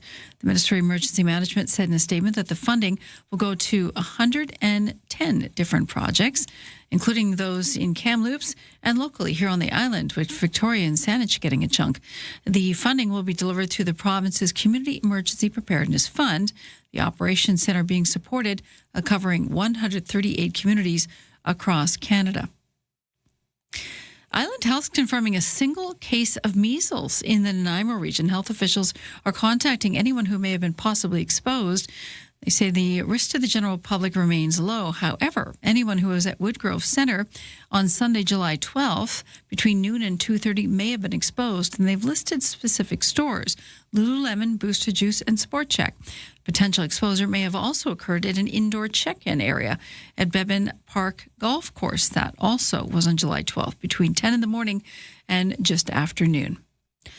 To the tariff situation, the Prime Minister, Mark Carney, won't commit to any counter-tariffs or concession to be made in response to Donald Trump's new 50% tariffs on a wide range of products, which would take effect August 19th. Sources have told CTV that the move caught Mark Carney off guard, coming mere hours after he and Trump enjoyed their time together, taking in the World Cup final in New Jersey.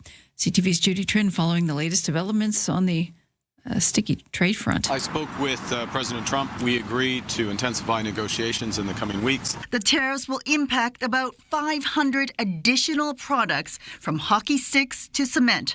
That's about 5% or $28 billion worth of Canadian exports. Their leadership, from Trudeau to the current leadership, I mean, in all fairness to them, they need us to survive. The Carney government has already made several concessions. It's splitting revenues on the Gordie Howe Bridge before it recoups the cost of building it. Meantime, on that bridge, Canadian American officials say they will no longer be celebrating the opening of the bridge together on Friday. They'll be having separate ceremonies, calling it inappropriate in light of the trade action threatened by the U.S. now. The Gordie Howe Bridge opening a month late to the public. It opens on Friday. The tariffs, immediately the hot topic of the latest meeting of Canada's premiers this week in PEI. The meeting continues today. Leaders who have imposed bans on U.S. alcohol doubling down on that move. CTV's Maria Serra has more from Doug Ford and our BC Premier, David Eby. We need to stand up to the bully, and we need to hit him tariff to tariff. There is not a chance in hell that U.S. alcohol is going back on the shelf in British Columbia. But after a call with the Prime Minister, there was no clear answer on retaliatory tariffs. 9 premiers did find common ground on a way to strengthen the market at home. They signed a landmark agreement allowing Canadians to buy alcohol directly from producers in participating provinces. Strengthening internal trade, being our own best customer. CTV News chief financial correspondent Amanda Lang believes this latest tariff threat could be nothing more than the latest Trump trade tactic. That's your news to 7:36.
Your CFAX 1070 news poll question this morning. We're asking, since it's wedding month, or one of them, what's the largest amount of cash you've stuffed in the envelope for the happy couple? 51% said it's been under $200. 36% say $200 to $500. 8% have given $5 to $1,000, and 5% more than $1,000. You can vote at CFAX1070.com. Also, the iHeartRadio app. I'm Lisa Vester, News Time 7:38. Thank you, Lisa. Weather forecast. We're going to use Duncan as our forecast for this hour. Mainly sunny today. Hazy. Winds light, except northwest 30 near the Strait of Georgia late this morning and this afternoon. The high for Duncan, 34 degrees. The humid index is going to feel like 38. Your UV index at 9 or very high. Partly cloudy tonight, hazy this evening with a low near 16. A mix of sun and cloud tomorrow, 30% chance of showers in the afternoon. Hazy once again with a high near 29. Sunny on Friday with a high near 25. Right now in downtown Duncan, 17 degrees. Checking sports this morning. Blue Jays, 9 games below 500 now. They lost 12-2 to Tampa. How bad did it get, Steve? Well, let me tell you.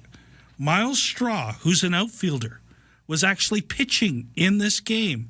And they had him on the radar gun. He was throwing 39 miles an hour. I'm just saying.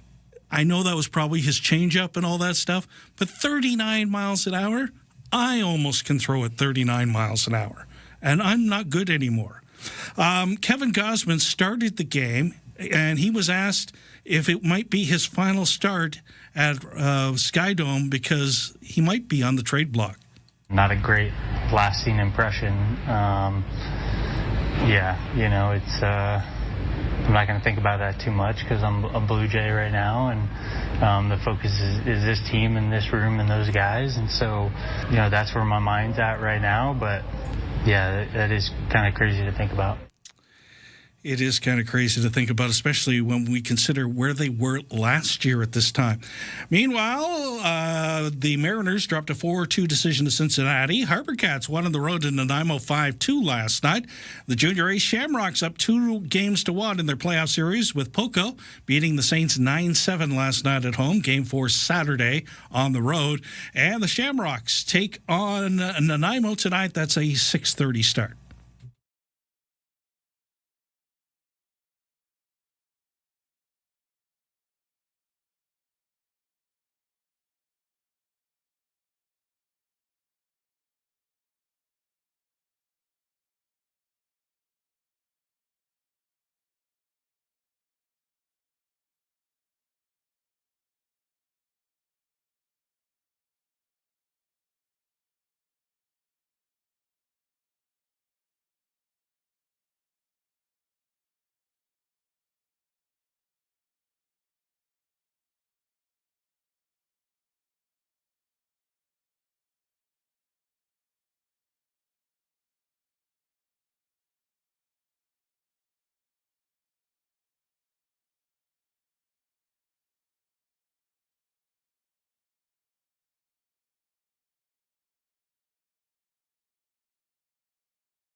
For a comfortable home, no matter what the season, and big savings on your heating bill, talk to Coastal Heat Pumps, designed for comfort, the South Island's Elite Plus Fujitsu Air Stage dealer. Well, the Trans-Canada Victoria Bound is becoming a very, very tight space to negotiate. It is busy all the way from Veterans Memorial Parkway in Langford to the Curve in View Royal, and in spots it's right down to a red zone. It's also even affecting the off-ramps in certain areas, the one by the hospital in particular, a little busy. View Royal is also congested on Highland Highway until you get to Helmkin, and it's also busy going through the crawl in Colwood there by 6 Mile in particular. At the ferry terminal, the next available sailing is at 8 o'clock this morning. It has 23% available deck space. The 9 o'clock has 15. So does the 10 o'clock. The 11 o'clock has 12. As you can see, a lot busier day than it was yesterday at the ferry terminal, to the point where the 4 o'clock sailing is already full.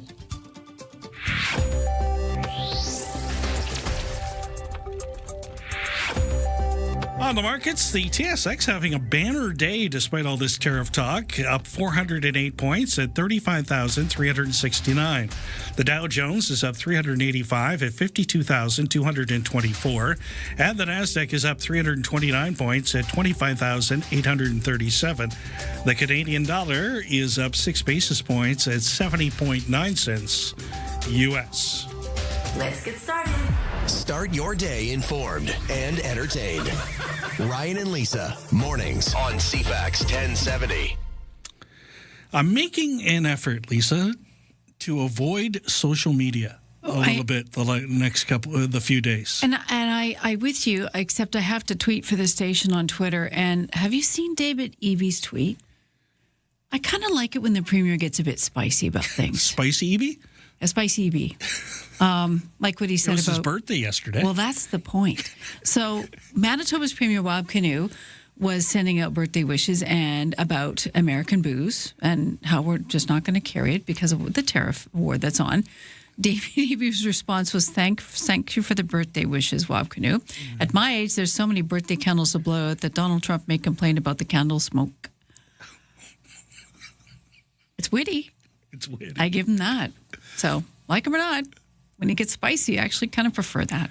So, yeah, it's pretty clear we're not going to see U.S. booze back on BC liquor shelves and we have anytime private soon. stores, though. So if you actually wanted to buy it, just go to a private store. Yeah. But we're drawing a line in the sand as to how we feel about all this. And the constant back and forth of we're going to be tariff for this or that in the 51st state, I think Canadians are just tired.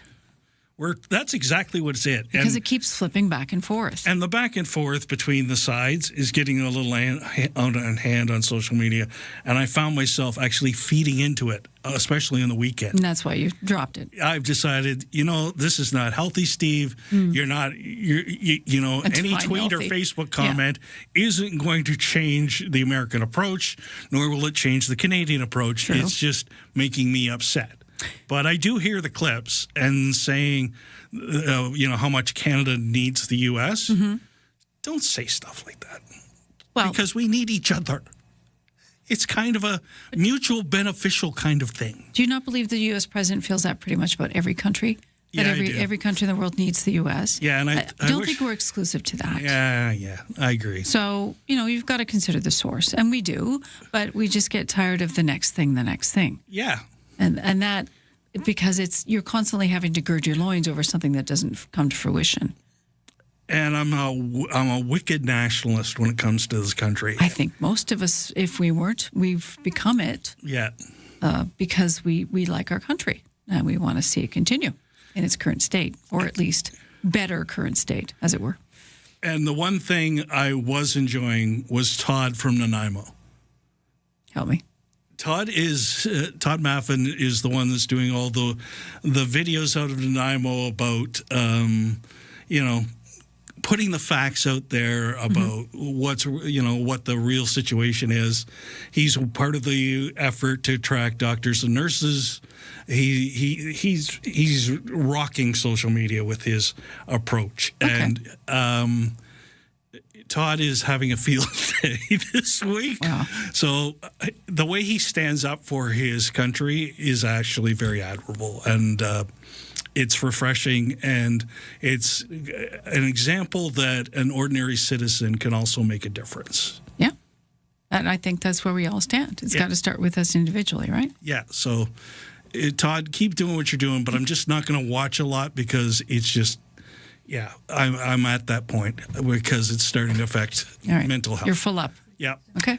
7:47, Lisa coming up with your news headlines. West Kelowna issuing an Amber Alert overnight for a 4-year-old. They say Ryan Atlas Andrews was last seen in West Kelowna late Tuesday morning. Our CMPC, the boy who goes by Atlas, is believed to be with a 40-year-old suspect, Alyssa Andrews.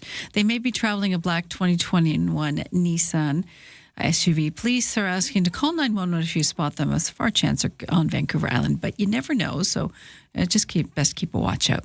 Heat warnings expanded over large swaths of BC. Don't we know it? Port Alberni, 36 today, and a lot of communities on the island over 30. Environment Canada says it's been brought in by a ridge of high pressure moving across the province. The Weather Office also issuing weather quality advisories, air quality advisories, due to the smoke from more than 80 wildfires burning. Now, here on the island, we'll have a bit of a reprieve overnight, but before that, we'll see the smoke impact a little stronger over the midday, say between 11 and 2. We're going to hear from BC Air Quality Meteorologist Gavin King in a few minutes, talking about how the Air Quality Health Index works, what's damaging to you for the wildfire smoke, the danger of it, and the regions impacted as well. And Vancouver Island fishery officers from 8 detachments did a 6-hour roadside enforcement blitz last weekend on highway feeder routes across the island from Port Hardy right down to Victoria. Officers from Port Hardy, Campbell River, Gold River, Tofino, Port Alberni, and Victoria all involved, including Duncan and Nanaimo. Early stats show officers inspected approximately 200 personal vehicles, 18 transport vehicles, commercial, and 85 vessels. The majority of the 90 violations found were around the regulations for processing fish and undersized fish. That's your news to 7:49.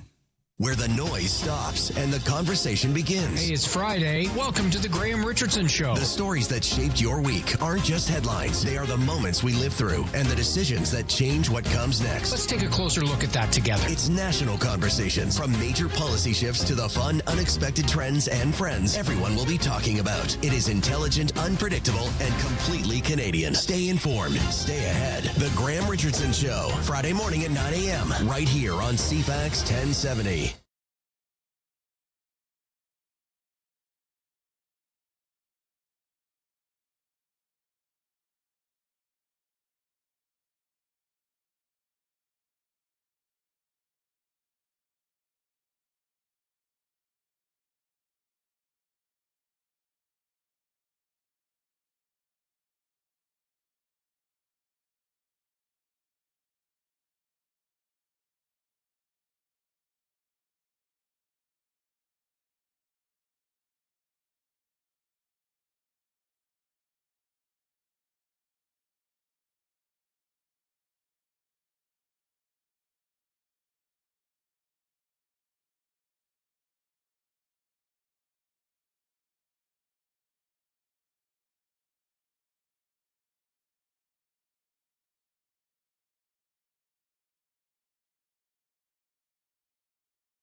$7:51 here at CFAX 1070 and CTV Vancouver Island, checking the traffic situation.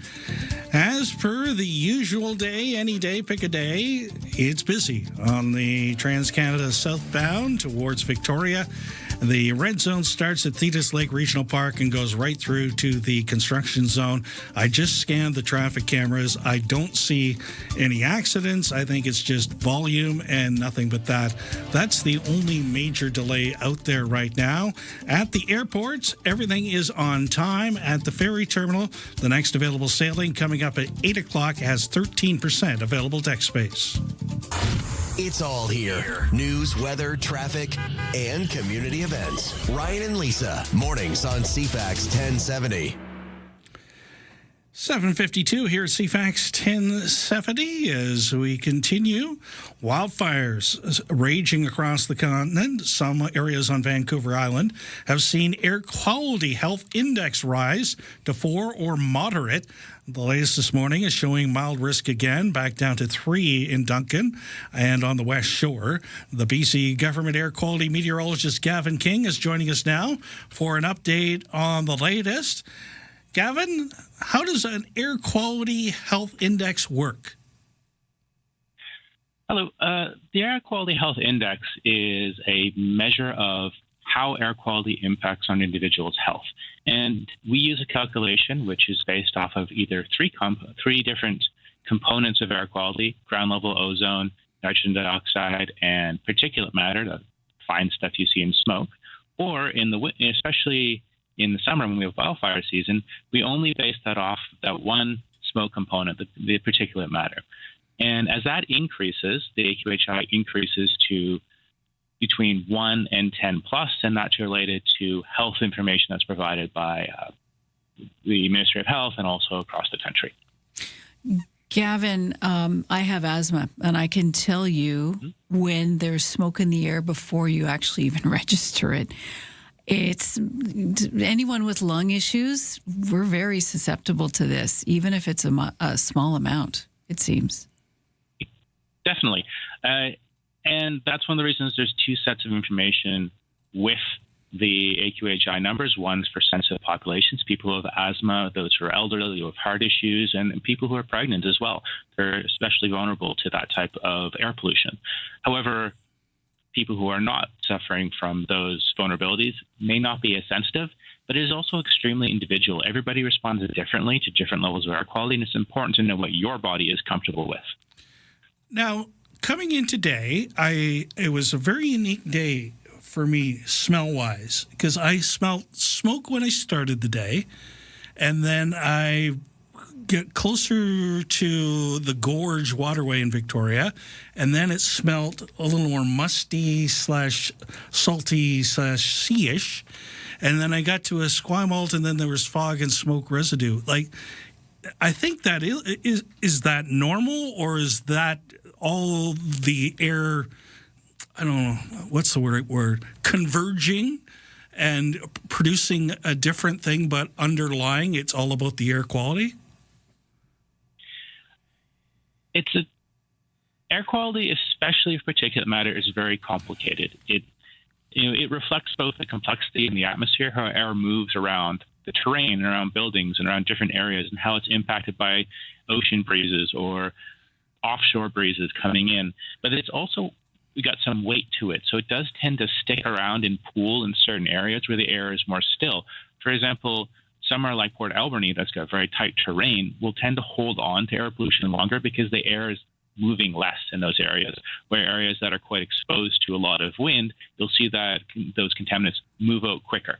So it really depends on the local wind conditions and then the overall environmental conditions and how the weather is working across the region. So we could see pockets of smoke settling in over a community for a while, depending on the flow. Yes, especially overnight. We get these stagnant periods. We call them inversions, where pollution tends to sit low on the ground and can hang around for quite a while. Again, Port Alberni is a great example of when we see that happen, especially in the winter when the air is quite still. So is it best to check your local reading then and maybe set your day accordingly, like don't leave your windows open at night, things like that? Definitely. It's important to check local information because it is quite variable, but also to trust yourself. If you stick your nose outdoors and it smells like smoke or your lungs start to react, trust your body. Your body is going to know that sensation, and it's going to inform you very quickly. And so it's important to be able to not only see the numbers, but then also understand what those numbers do for you. We're also learning that from recent research that the fine particulate matter in smoke actually affects your gray matter. It can affect your create cognitive issues. Do you know of this? Absolutely. Wow. Yeah. Particulate matter can get into the bloodstream and travel around through the body and settle into different parts of tissues in your body. So it is a significant and chronic health concern, and that's why we have objectives for it and why we have a lot of education around wildfire smoke and around wood smoke in the winters and the impact it has on people's health. Right. Is it a cumulative effect, though? The more you breathe it, the worse it is? Yes. Wow. Is there certain areas, as you look at this morning around Vancouver Island, that maybe people need to be more careful than others? Not particularly on Vancouver Island. What you're seeing is a sort of overarching haze across the island as part of the smoke that was pushed out from the large fires going on in the Fraser Canyon. And I'm not expecting to see that change today. I'm expecting to see that sort of remain the same, sort of a general haze, not too thick, and then start to blow out in the morning tomorrow. And we should be clear by the weekend. Thanks. It's always nice to hear some good news there. Any final messages you'd like to throw out there? I just like to ask people to be sure if they see a fire on the landscape to report it. It's really important for the wildfire fighters to hear when there is concerns. And even if you think someone else has reported it, just report it in case. It's better that more people inform them than less. Good message there, Gavin, to set it down. Thanks for your insight, and thanks for, I think you've dispelled some stuff that maybe, isn't intuitive that you have given us good information about. Thanks for joining us. Happy to. Gavin King, BC Government Air Quality Meteorologist.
CFAX Victoria, An iHeart radio station.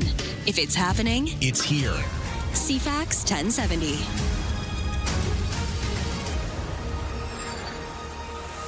Good morning, Vancouver Island. It's 8 o'clock, Wednesday, July 22nd. Another hot one on board. Time for CFAX 1070 News. Here's Lisa Best. Fires are our top story again, and the hot weather. BC Wildfire Update has 89 active fires, 12 new starts in the last 24 hours, 32 considered out of control, and that includes a blaze up island. It's southwest of Was. It's about 5 hectares in size. It was discovered last night. Near Calpit Lake, lightning is the suspected cause of this one. Currently, BC wildfire crews have 2 choppers and an air tanker involved. They say there's no risk to critical infrastructure at this point, but that yellow heat warning continues for many communities across the island and parts of the mainland today. Port Alberni's, you're looking at a high of 36 today. Nanaimo and Duncan residents, 34 Celsius, 28 expected the Inner Harbour, Sydney Souk, and the Victoria Airport. So warm pretty much everywhere. The BC Wildfire Service says crews working on the Brunswick complex of wildfires near Boston Bar, northeast of Vancouver, used a drone to trigger a controlled burn. In a video posted by the Service Online Operations Section Chief Arlen Cannery says the drone was able to safely and precisely ignite targeted fuels in mountainous terrains that's very difficult for crews to access. Drone technology that we were able to use enabled us to see exactly where the ignition was happening. The infrared could see through the smoke. It also, at one point, it indicated that it was starting to encroach onto our fuel free, and we were able to respond accordingly. The operation is described by the province as one of Canada's first to take a drone to that extent. Says evacuation orders in Fraser Canyon are spreading due to the Brunswick Creek wildfire. The latest call for locals to get out of the Hell's Gate area, just downstream from Boston Bar. Another covers an unspecified number of properties at Scuzzy Creek Forest Service Road on the west side of the Fraser River. And BC Water and Land Minister Randy Neal saying that the hot, dry weather is just worsening conditions. Prolonged dry periods over the last number of years and elevated drought conditions are forecast to continue across much of BC this summer. Some parts of the province are experiencing very low stream flows, especially in the Okanagan, where we're actually seeing record-setting lows. We also have wildfire smoke from the BC Interior and Washington State fires continuing to infiltrate the air across Vancouver Island today. Maybe more noticeable for you mid-afternoon, sometime between 11 and 2 today. A man accused of first-degree murder in the 2022 killing of an RCMP constable near Vancouver has been found unfit for trial. The British Columbia Review Board ruling went into effect on July 16th and will keep Zhongwan Hom at the Forensic Psychiatric Hospital in Coquitlam for at least a year when the disposition is reviewable. Hom is charged in the killing of Shailin Yong in a Burnaby Park on October 18th, 2022. Yong, a mental health and outreach worker for the Mounties, was stabbed to death when she tried to speak to a man in a tent. At the time, the judge said Hom was clearly overwhelmed by delusional thinking, which would prevent him from making rational decisions during the trial. Tom Mitchell, the Canadian Press. 2 of OpenAI's advanced artificial intelligence models went rogue and attacked a digital library. OpenAI says this happened during testing in a controlled environment, but the AI models managed to escape containment, connected to the internet, and hack the library of computer code. A startup called Hugging Face. OpenAI is calling it an unprecedented cyber incident, and they're now reinforcing safeguards. And cyclosporiasis, a growing list of legal claims being made against a fast food chain linked to that massive outbreak. The good news about cyclosporiasis comes from Health and Human Services Secretary Robert F. Kennedy Jr. We do have the outbreak under control. The bad news for Taco Bell is that at least 4 lawsuits have been filed by people who say they caught the brutal stomach bug after eating at the fast food restaurant. Up the supply chain, says Kennedy. We and the companies that have involved have implemented a recall. The CDC is investigating nearly 7,000 confirmed or suspected cases of cyclosporiasis. Jim Ryan, ABC News. And that is your news to 8:05.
Your CFAX 1070 news poll question. What's the largest amount of cash you've given at a wedding?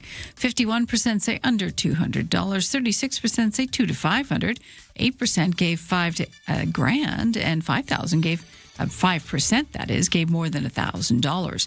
You can vote at CFAX1070.com, also on the iHeartRadio app. I'm Lisa Best. Your news time is 8:06. Thank you, Lisa. Weather forecast for Greater Victoria for today. Mainly sunny skies, hazy, a high near 28, 22 where the winds blow on shore. Humidex going to make it feel like 32. Partly cloudy tonight, hazy this evening. Winds will be light except west 40 near the Juan de Fuca Strait and low near 15. Mix of sun and cloud tomorrow, 30% chance of showers in the afternoon and a high near 24. It's going to feel like 29. Sunny on Friday with a high near 23. Right now in downtown Victoria, it's sitting at 22 degrees. In sports, there's a whole lot going on locally today. There's women's basketball at the Save-On Foods Memorial Centre tonight. Canada's national team hosting the defending NCAA champions UCLA in an exhibition encounter. That's a 7 o'clock tip-off.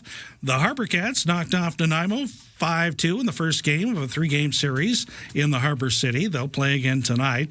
Junior A Shamrocks up 2-1 in their playoff series with Port Coquitlam after beating the Saints 9-7 last night at home. Game 4 goes Saturday in Poco. And the Shamrocks are back in action tonight. They've already clinched first place. They entertain Nanaimo tonight in Colwood. That's a 6:30 start. Blue Jays lost 12-2 to Tampa Bay. Mariners beat Cincinnati 4-2. Whitecaps are back in action tonight. They travel to Cincinnati. Dallas has signed forward Jason Robertson to a 1-year deal. It's worth $12 million to avoid arbitration. The Commonwealth Games kick off tomorrow in Glasgow. 36-year-old wheelchair basketball player Caden Dadino from Pender Island will be leading Canada into the stadium for the opening ceremonies. Nanaimo's Ethan Katzberg also in competition.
CFAX Mornings are brought to you by Thrifty Foods. Their buy one, get one free event is on now. Stock up on some of the items that your family enjoys the most. Check your flyer for details. On the Trans-Canada, it's a little slow through Island Highway interchange until you get to the curve. Then it speeds up nicely, a little congested in the Saanich Core from Uptown down to Mayfair. Also a little slow on Island Highway as you approach Helmkin in View Royal at this hour. No other major delays to speak of. At the ferry terminal, everything's been on time so far this morning. Next available sailings at 9 o'clock. It has 16% available deck space. Everything's still on time so far today at Victoria International Airport. On the markets, TSX is up 408 points at 35,369. The Dow Jones up 385 at 52,224. The Nasdaq up 329 points at 25,837. And the Canadian dollar is up 6 basis points at 70.9 cents U.S. Don't attempt your morning commute without us. Ryan and Lisa, mornings on CFAX 1070. And checking viewer mail, listener mail that comes in. Yeah. Hearing from everyone. Yep. First of all, Dawn, about the news poll. My daughter's wedding came in at, oh my gee, Really? OMG. Can we say eloping is good? That was from Dawn. A lot of parents would probably want the kids to elope. Yes. Depending on how much. And when you get that final ticket, because as soon as the word wedding is mentioned, the price seems to go up. It's a, I don't know. I think it's because the attention to detail that goes into weddings. Yeah, and it's like kind making of a an film. industry, right? Oh, it's a massive industry. Massive industry. Yeah. I remember, there was a lot of things that I never imagined paying for in that 6-month lead up. And it just... like, share. Well, I like the heavy side to start it off. Well, it lasted for 27 years and then it didn't. So I see. Yeah, there's some chagrin just because of that. Still a bit of a sting to that. Yes. Okay. I would say the flower bill was enlightening. Shocking, you mean? Yeah. How much was the flower bill? Well, it's a few years ago now, Okay. so I can't even imagine. But it was over $2,000 back then. Wow. For flowers. Yeah, Okay. that's why. It's things like that that you don't normally buy, so you don't have a good handle on. That's a good point. You don't know the price of it, yeah. Yeah. How much you spend on a wedding and things. The cake. There's another one. Yes, like things of that nature are, and the fact that I needed a second outfit at to change into. You obviously didn't feel you needed a second outfit. The wife thought you needed a second outfit? Correct. Okay, that's fair. Okay, honey. And? I just didn't expect that. The price? The honorarium to the church and to the priest. Yes. I wasn't quite ready for the number that was involved with that. Correct. I certainly appreciate it. And you know what? Father Duffy, so I did not go to the Catholic Church growing up. You remember, okay. But Father Duffy imparted so much knowledge during those marriage lessons that has served me so well as a human being going forward. Oh. So That's an interesting thing to glean out of your wedding. Yeah, he was like... Did you have to go for exams beforehand with him? It wasn't exams. It was more of... Conversation? We did some group stuff, and then he would do some individual stuff with each of us, and then we'd do stuff as a couple. And... I like that. It really paid off because he helped me understand the dynamics of not being a Catholic parishioner in a Catholic church setting. That's helpful. And makes you feel included. And he said something really nice to me. He said, "Steve, I know you're not religious, but you're spiritual." And I think a lot of people are. And that came from a priest. That's the nicest thing he could have possibly. That's an enlightened priest. And I think many priests, many people, many men of the cloth and women should roll that way, realizing, you got to meet the flock halfway. Yeah. So anyway, the daughter, there's some other comments. Love Todd. I vote for him to be our next BC leader.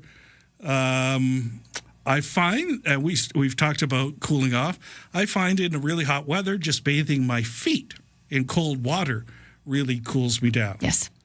We have a Chunky the Death Cat update. Okay. Visiting Muscovy duck. Does that sound It's a duck, yeah.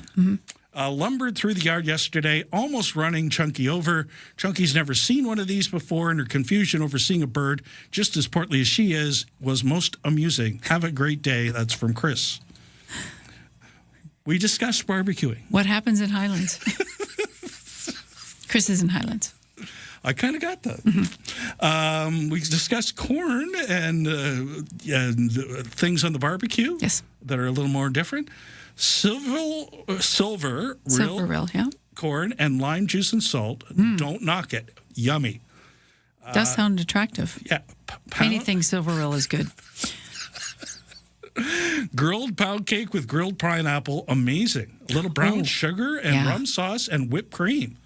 Oh, that's good. Pineapple on the barbecue is good. Really? Yeah, it caramelizes. You're so much more sophisticated than I am. No, you are. Once removed, yeah. You're like, I'm kind of a meat and potatoes guy. Oh. And you're more You're of... a guy. Yeah. A lot of guys are just meat and potatoes. Yeah, you're enlightening. You're teaching me stuff every day. I appreciate you. Do not take compliments well. I know you don't, but it's true. 8:16, here's Lisa with your news headlines. Stats Canada says national crime rates and crime severity both fell last year. Some good news here.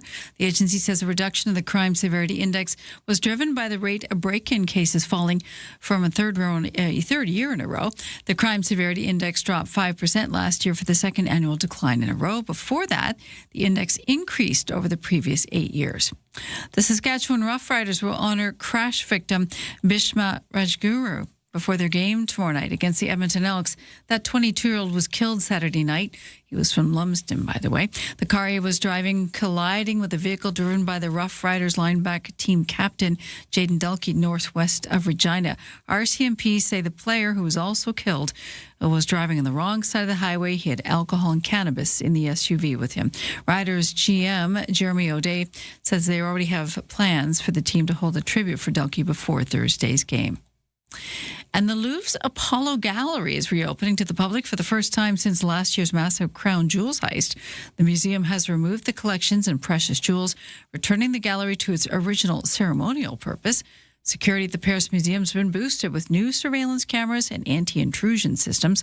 On the day of the heist, thieves took less than 8 minutes to steal more than 88 million euro of that treasure trove. Security improvements is a priority in the decade-long Louvre New Renaissance plan, launched last year to modernize infrastructure and ease overcrowding. That's your news to 8:18.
Checking the traffic situation, it's not getting better. It's getting worse on the Trans-Canada Victoria bound. Might have a car off to the side of the road around Thetis Lake Regional Park. It doesn't seem to be impacting traffic more, but the volume certainly is. It's a red zone all the way from Thetis to the curve, and it's even busy as you go through View Royal on Island Highway as an alternate as well. Checking the Pat Bay Highway, which is a red zone right now by Elk Beaver Lake Regional Park. I think it's just the stoplights by Sayward in those areas that is coming into play. I don't see any major delays to speak of there, but it's just slower. So just keep your distance, keep an eye on things. Thanks for starting your day with us. Ryan and Lisa, mornings on CFAX 1070. For a comfortable home, no matter what the season, and big savings on your heating bill, talk to Coastal Heat Pumps. Designed for comfort, the South Island's Elite Plus Fujitsu Air Stage dealer. Interesting story comes out of Australia today. A mother of 4 gave birth to identical quads. And what makes this interesting is it was one fertilized egg, then split not once but twice, 3 times into 4 different babies who then share the same placenta. Like, incredible stuff. Here's the details. Janita saw Nawa Moana, who is 34 years old and already has 4 children, delivered the identical quadruplet girls last week at Royal Brisbane and Women's Hospital. Dr. Alexa Bendel says the babies were naturally conceived and came from one fertilised egg that split into 4. We first met Janita and her husband Jotham at 10 weeks gestation. We were blown away. Bendel says that the chances of the quadruplet delivery happening are around 1 in 15 million. It's amazing, to be honest, particularly the fact that this was spontaneously conceived. We do see multiple pregnancies more often with fertility treatments, particularly IVF. But for this to be spontaneously conceived, first of all, for the conception to happen, so one fertilised egg that then splits not once, not twice, but 3 times into 4 different babies who then share a placenta. That is just incredible. The hospital says the mother and her babies are doing well. I'm Charles de Ledesma. Science is just, it's just amazing what happens sometimes. And Dad has conceded the fact that he will never see the bathroom again. Because now there's 5 women in the house. Concede the single point. Are you done in there doing my hair?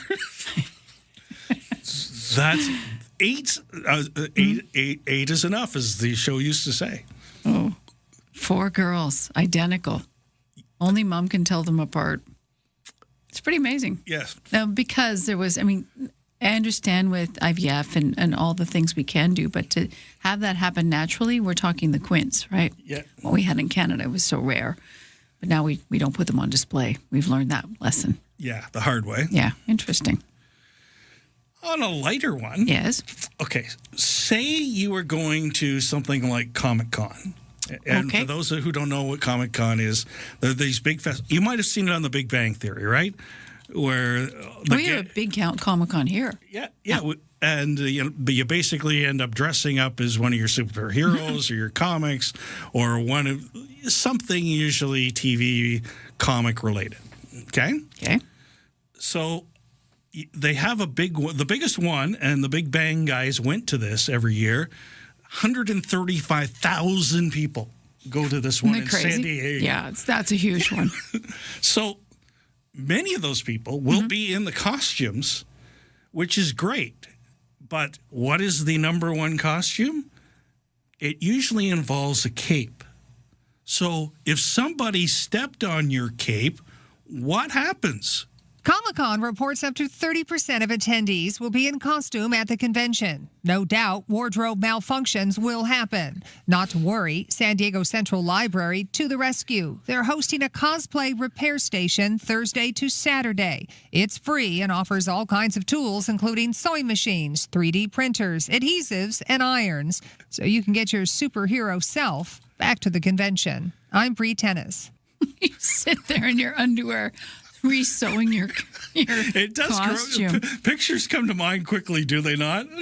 I have a friend that goes with his daughter, his teenage daughter, and his wife dress up too because she was very much into this. Their child was, and they thought, why not? Let's get on board. There's nothing wrong with it. It's fantasy. It's wholesome.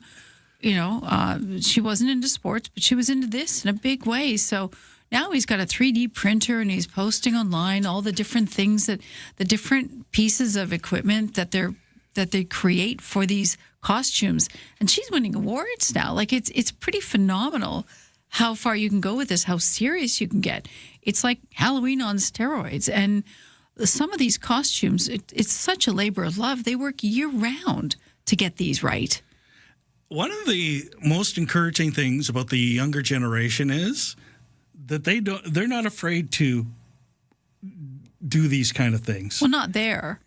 But no, I just find they're a little more freer with dressing up and dancing. Being and doing, yourself. Yeah, exactly. Yeah. I think they're a little more in tune that we were worried about, structure and embarrassing our families and all that stuff. And I think we were a little stuffy. Well, I think that structure's gone away a little bit. And that's the upside to it, is I think kids need structure, but not necessarily in that way. Let them figure out who they want to be and let them off leash. Yeah, it's just kind of neat. Last story we wanted to bring to your attention. One of the things you obviously need is a foldable iPhone because, of course, Samsung makes all these things, but Apple doesn't. Well, that might be ready to change. From ABC News Tech Trends, kids who get kicked out of ChatGPT may have to have a hard conversation with their parents. OpenAI now says if kids and parents have linked accounts, the parents will be notified if the kids violate ChatGPT's rules against violent threats or acts of violence. Building a game within one of the biggest games on the planet could soon take only a few AI prompts. Roblox has announced an AI tool called Build that will let users create basic games using prompts from within the Roblox app. It's still in the early testing phase, but could go public in a few months. And one word may be a major hint that Apple really is about to introduce its first foldable phone. While going through a few versions of the iOS 27 beta, Macworld says there are references in the battery health section to batteries, plural. A lot of existing foldable phones actually pack 2 batteries, one on each side, in order to keep the device as thin as possible. With Tech Trends, I'm Stephanie Officer, ABC News. Will it help us stopping pocket dialing everybody? Because my phone, in my back pocket, my phone just gets a mind of its own. It's calling everybody. And the odd number is somebody you've left in there that you probably don't want to contact. That has happened as well. But I was sitting beside my co-instructor on course on the weekend, and he looks at his phone. It's ringing. He's like, "Why are you calling me?" I'm like, "That's not me. It's my butt." So, yeah, I've learned the hard way. But having a foldable hopefully would stop that from happening. Theoretically. Yeah, we'll see. There'll be something else that occurs with it. Coming up to 8:29, Lisa back, bottom of the hour with your news update. From CFAX 1070. Here's what's happening around the island. Victoria Symphony presents Symphony in the Summer Festival, July 10th through August 9th. Details at victoriasymphony.ca. Catch all the excitement of summer baseball with the Victoria Harbour Cats. More info at harborcats.com. Have an event you want featured on CFAX 1070? Text us at 71010 to be featured. Get more event info at CFAX1070.com. If it's happening, it's here. CFAX 1070. The Whole Home Show with Tony Joe. Everyone wants to know about real estate. Is the market going up or down? Time to buy or sell? How can government programs and policies affect you?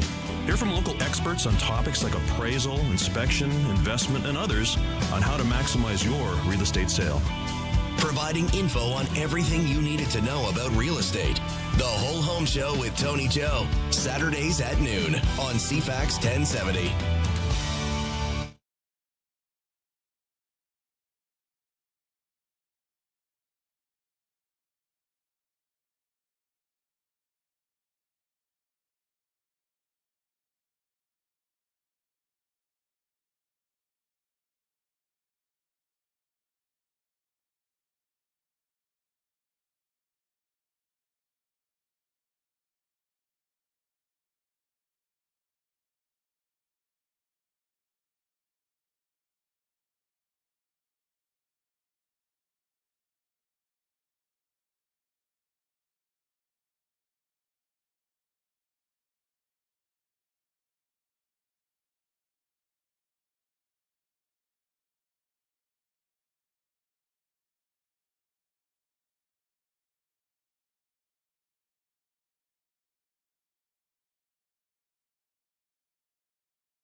CFAX Victoria. An iHeart radio station.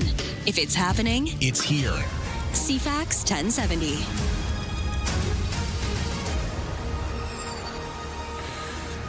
Good morning. It's 8:31 here at CFAX 1070, CTV Vancouver Island. Heat warnings in effect for much of the island again today. Time for the news. Here's Lisa Best. Thank you, Steve. Good morning. A Port Alberni man has been criminally charged in connection with a deadly collision on Highway 19A northbound near Fanny Bay last summer. It happened July 31st last year. A pickup was towing a RV trailer, colliding with multiple vehicles, and resulted in the death of a man who was standing at the side of the road on June 24th this year. The BC prosecution approved charges against 61-year-old Barry Monroe, including impaired driving causing death and obstruction of a peace officer. Monroe arrested last week. He remains in custody for bail hearings. Out east, Canada's cancelling a planned celebration with the U.S. for the new Gordie Howe International Bridge connecting Detroit and Windsor. The ribbon-cutting ceremony was set for July 24th, but Canadian officials say recent U.S. tariff threats made a joint celebration inappropriate. The bridge is still scheduled to open to traffic July 27th. I'm Monica Nelson. Prime Minister Mark Carney says he and Donald Trump have committed to intensifying trade negotiations as time ticks down on that 30-day threat of 50% tariffs on a wide range of products. That expected to take effect, if he follows through, on August 19th. Now, aside from that, Carney wouldn't commit to much else. CTV's Judy Trin says the Prime Minister also won't weigh in on some of the moves the provinces have made that have irritated Trump. Putting U.S. liquor back on shelves will be up to the provinces. First and foremost will be taken by the provinces themselves, each individually, and should only be taken, in my judgment, as part of an overall agreement. The American economy needs a deal just as much as the Canadian one does. So in many ways, this could be the president indicating he's ready to talk Turkey. The Prime Minister is not ruling out retaliatory measures or more concessions. Carney is set to meet with Canada's premiers today as the latest summit continues in PEI. Now, CTV News chief financial correspondent Amanda Lang believes the lack of urgent or desperate response from Canadian officials to Donald Trump's latest threats is quite telling. Even if we say this is just a tactic, it's just part of a broader negotiation, it adds to the level of uncertainty. I think it's telling that we didn't see an overreaction here, other than potentially causing some premiers to dig in on their positions on alcohol on store shelves. This is a two-way street. America needs Canadian products as well. Many believe the tariffs could be nothing more than the latest Trump trade tactic. Stats Canada says national crime rates and crime severity both fell last year. The agency says a reduction of the crime severity index was driven by the rate of break and enter cases falling for a third year in a row. The crime severity index dropped 5% last year for the second annual decline in a row. Before that, the index increased over the previous 8 years. The Public Health Agency of Canada says a salmonella outbreak from contaminated pistachios is over, but you should still avoid pistachio products originating from Iran. Salmonella was found in recalled pistachios and Dubai-style chocolate. The outbreak started in March 2025 and lasted more than a year, with the final reported sicknesses this May. It involved 200 lab-confirmed cases of salmonella in 6 provinces, with the most in Quebec and Ontario.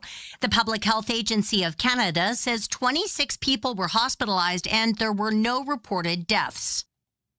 And an Oregon teen has made big bucks after thrifting, paying $3 for a Wilt Chamberlain Lakers jacket at a Portland Goodwill store. Quinn Brown says he saw the jacket in a bin of clothes and thought it might be worth a little something. Saw somebody looking at it, and I was kind of waiting, and they ended up just throwing it back in the bin, immediately grabbed it. Didn't know what I had at the time, but definitely knew it was something special. A little research convinced Brown it was a warm-up jacket worn by Wilt Chamberlain during the 1972 NBA Finals. The famous auction house Sotheby's agreed and put it up for auction. This week, it sold for $89,600. I'm Monica Nelson. Keep thrifting. Your ship may still come in.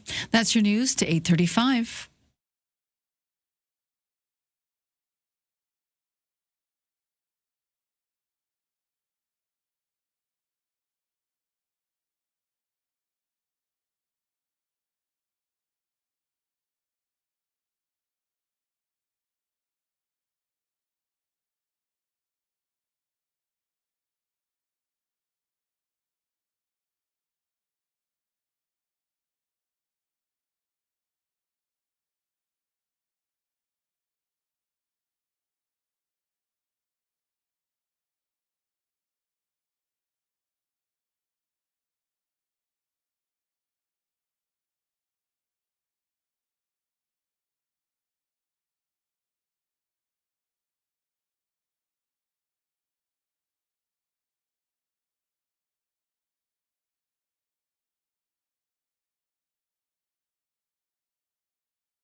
Your CFAX 1070 news poll question. It is wedding season. We're asking, what's the largest amount of cash you've stuffed in an envelope for the happy couple at a wedding? 51% say it's been under $200. 32% say $200 to $500. 8% 500 to $1,000. And 9% say they've given more than $1,000. You can vote at CFAX1070.com. Also, the iHeartRadio app. I'm Lisa Best. Your news time is 8:37. Thank you, Lisa. We continue our practice of giving you forecasts from around the island. This one for Campbell River, and this one's a little different than... Oh, yeah? How's that? Because it's got local smoke included. Okay. Mainly sunny today in Campbell River. Local smoke. Winds light except northwest 30 near the Strait of Georgia early this morning. A high 31. The humidex 34. Partly cloudy tonight. 30% chance of showers overnight. Some more local smoke with a low near 18. Mix of sun and cloud tomorrow. Local smoke once again at a high near 27. Right now in Campbell River, it's 21 degrees.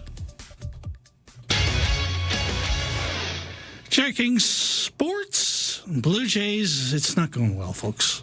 It's just not going well. 12-2 the final at home against Tampa Bay. Mariners, meanwhile, play an afternoon game today against Cincinnati. They dropped a 4-2 decision to the Reds last night. Women's basketball tonight at the Safe on Foods Memorial Centre. Canada's national team hosting the defending NCAA champions UCLA, who've been bombing around the city. Went to Butcher Gardens yesterday, sat down with some Indigenous kids and had a little basketball clinic. Some really nice stuff by the defending champs. It's a 7 o'clock tip-off tonight. Victoria-born BC Lions quarterback Nathan Rourke underwent an MRI on his injured non-throwing shoulder. The Lions say he'll miss a few weeks, but it won't be months. Shamrocks host Nanaimo tonight at the Q Center. That's a 6:30 start. Junior A Shamrocks beat Poco 9-7 last night. They now lead that series 2-1.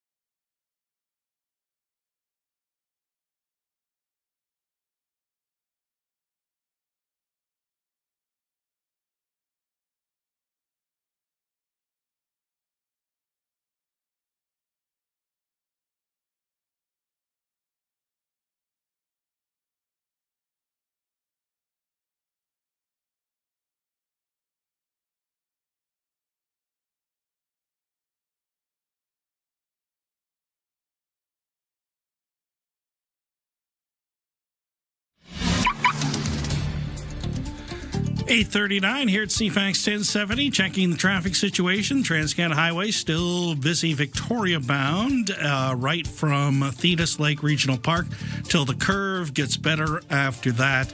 I don't see any major delays, although traffic's a little slow through some of the areas down in the core around the Sandman Hotel on Douglas Street and Burnside. In that area, a little busy through the downtown core as well.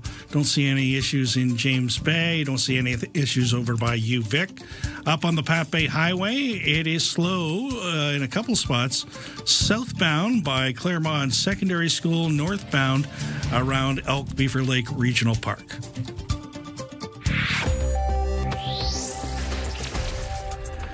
On the markets, the TSX is up 194 points at 35,563. The Dow Jones up 116 at 52,341. And the NASDAQ down 25 points at 25,811. The Canadian dollar is up 11 basis points at 71 cents U.S. In the kitchen, in the car, and at the office. Ryan and Lisa, mornings on CFAX 1070. Take us with you. Listen live on the free iHeartRadio app. Some people have the idea of how to get around wedding costs. Okay. One of our listeners/viewers texted in at 71010. Mm-hmm. My daughter's wedding was not expensive. They married in a friend's backyard. Her dad made the wine. Her sister and I went to the market the morning of the wedding and bought the flowers. We used those and herbs from the garden and used mason jars as vases for the tables. Friends made pay lists for dancing. They ordered a takeout buffet from a local Greek restaurant. It was fabulous. That's a good one. All good things. Yeah, backyard. Backyard is the way it's at. If you've got a lot of people use the friend's backyard. Friends with nice backyards, they know it's like having a pickup truck on moving day. You're going to get that phone call at some point. Can we use your backyard? And usually it's a quite a nice thing to have happen there. It's a happy thing. I also wanted to pay tribute. We did a little bit with Claire yesterday, and she's bashful about it, of course. And I know you're bashful about these things, and I know we're not supposed to unveil radio secrets, but we've had a couple of instances this week where the guest didn't show up on time. True. And as somebody who doesn't do this on a daily basis, I did have backup plans in place, just in case, because I've learned my lesson that you always have to have a backup plan when you're on the radio. Yeah, getting caught unawares. So if you see something like on the scroll on CTV Vancouver Island and say, well, they were supposed to talk to, sometimes it just doesn't work out for one reason or another. Yeah. Person can't make it. Yeah, there's a family. It could be a million things. In this case, it was Suk Mayor Maya Tate. Yeah. Couldn't make it. So as the host, you depend on your coworkers a lot to pick up the slack sometimes. And because Lisa is such a good co-host and good all-around human being, I can depend on Lisa to bail me out any time I'm on the air with her. And even behind the scenes, when we come in and talk news, when she's doing the mornings and I'm doing the afternoons, she helps me out there too. So I just wanted to pay tribute to you because the listeners probably don't realize how big a part of the morning show you really are. I know you're now, I see your billboard every day when I go by the Wanda Fuca Rec Center. I see Lisa and Ryan up in the distance. No picture of me. Anyway, I'm just saying. Claire's shaking her head. I'm just saying how important you are to the show and how your abilities go far beyond what people realize, and it is appreciated. Well, thank you. They keep asking me to come back, so must be doing something right. Yeah, absolutely. So, yes, it's a two-way street. It's a conversation, and we thank you for being here because we know it's difficult to get up in the morning. And we thank people who text us information, even if it's just sharing a story, because it's nice to enrich the morning show with your stories. It does really fill it out. Absolutely. We're the bones, you're the meat. That's barbecue. And really, and I know this sounds a little corny, but if you're not there, we're not here. That's exactly it. And it's not corny, it's true. And we really enjoy being here. It's community. Like, I must admit, I have more fun doing these shows than I do doing the news. But I'm a news guy at heart. That's what I do. Yeah, but you do both. Yeah, but I column A, column B. But having a conversation is nice. This brings me back. It brings me back to the speedways I've worked at. Okay. Because I think some of what I learned at those speedways, because it's a 3-hour show at a speedway, right? Yes. Oh, yes. And you've got to keep people entertained when stuff's going on, and there's no action on the track, and you gotta have stuff to go to. Agreed. So I find I'm calling on a lot of those days from the speedways in big places like Brighton, Ontario. It keeps you sharp, doesn't it? It does. Yeah. Oswego, New York, the New York State Fairgrounds, all those kind of places. So thank you for listening in this week. I've certainly enjoyed it, and thank you for some of the lovely comments. They go straight to my heart. 8:45, here's Lisa with your news headlines. We have news on that Amber Alert that was activated for a 4-year-old boy in the mainland overnight. West Kelowna RCMP say Ryan Atlas Andrews was last seen Tuesday morning. He's 3 feet tall with brown hair, short brown hair, hazel eyes. They believe the boy is traveling with a 40-year-old woman, dark hair, dark eyes. They may be traveling in a black 2021 Nissan SUV. RCMP say call 911 if you spot someone that appears to match the description. It's probably not something for the island, but you never know, so keep your eyes posted. Forestry sector group says Trump administration's latest tariff onslaught is going to hurt Canadian workers, but doesn't stop there. The Forest Products Association of Canada warns the move will also undermine efforts south of the border to build new affordable homes by driving up the cost of building products.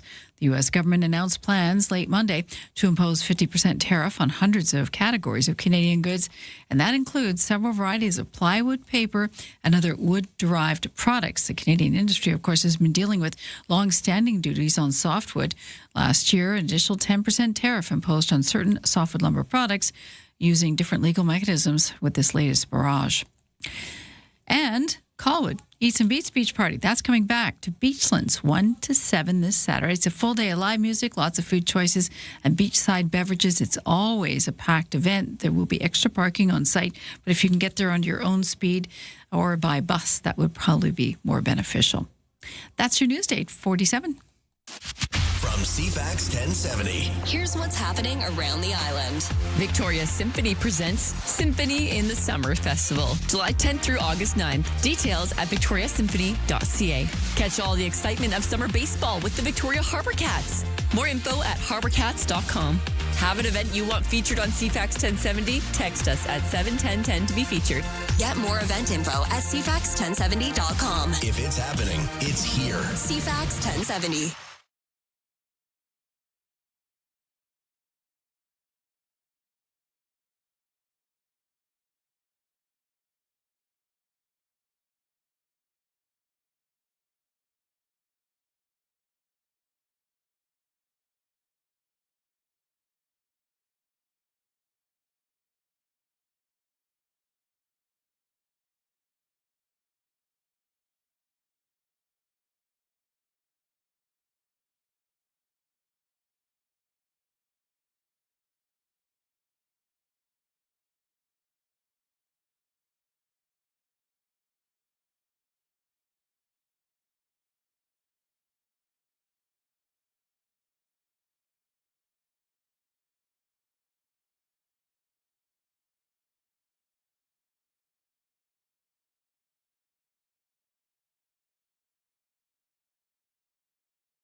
.849 here at CFAX 1070. Still delays on the Trans-Canada Highway, Victoria bound. It's a red zone from Thetis Lake Regional Park all the way to the curve. Gets better after that.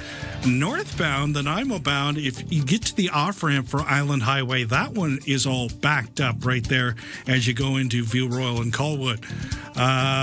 Things a little congested downtown, especially on Hillside and on Blanchard as well. Very busy at this hour. Things a little slow by Elk Beaver Lake Regional Park on the Pat Bay Highway, and some traffic around Sydney as well. I'm guessing that might be related to the ferry getting off because it would have arrived about 15 minutes ago.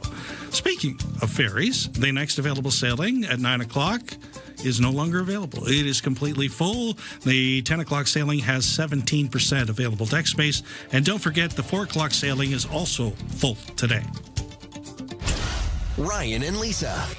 Mornings on CFAX 1070. Remember, you have us in the palm of your hand. For listeners on the go, listen live on the free iHeartRadio app. Amid an escalation in the trade war with the U.S., wildfires, and politicking over energy projects, Canada's premiers are meeting in Charlottetown. Healthcare shortages, trade barriers, Canadian sovereignty, public safety, all on the agenda for a behind-the-closed-doors meeting of premiers this morning. What are the issues to watch here for BC? Well, Vancouver Sun legislative reporter Alec Lazenby is back with us, joining us to share his thoughts. Good morning, Alec. Are you in Charlottetown, or are you doing this from BC? Sadly, I'm doing this from BC. As much as I would love to be in beautiful Prince Edward Island, my grandmother was from there, so I I would love to be there, but no, I'm in Victoria here. So, yeah, just another day for me viewing it from afar. I was going to tell you about Cow's ice cream, but we won't get to that, unfortunately. Oh, I love Cow's ice cream, yeah. What's going to happen today and tomorrow? And they've changed the schedule, right?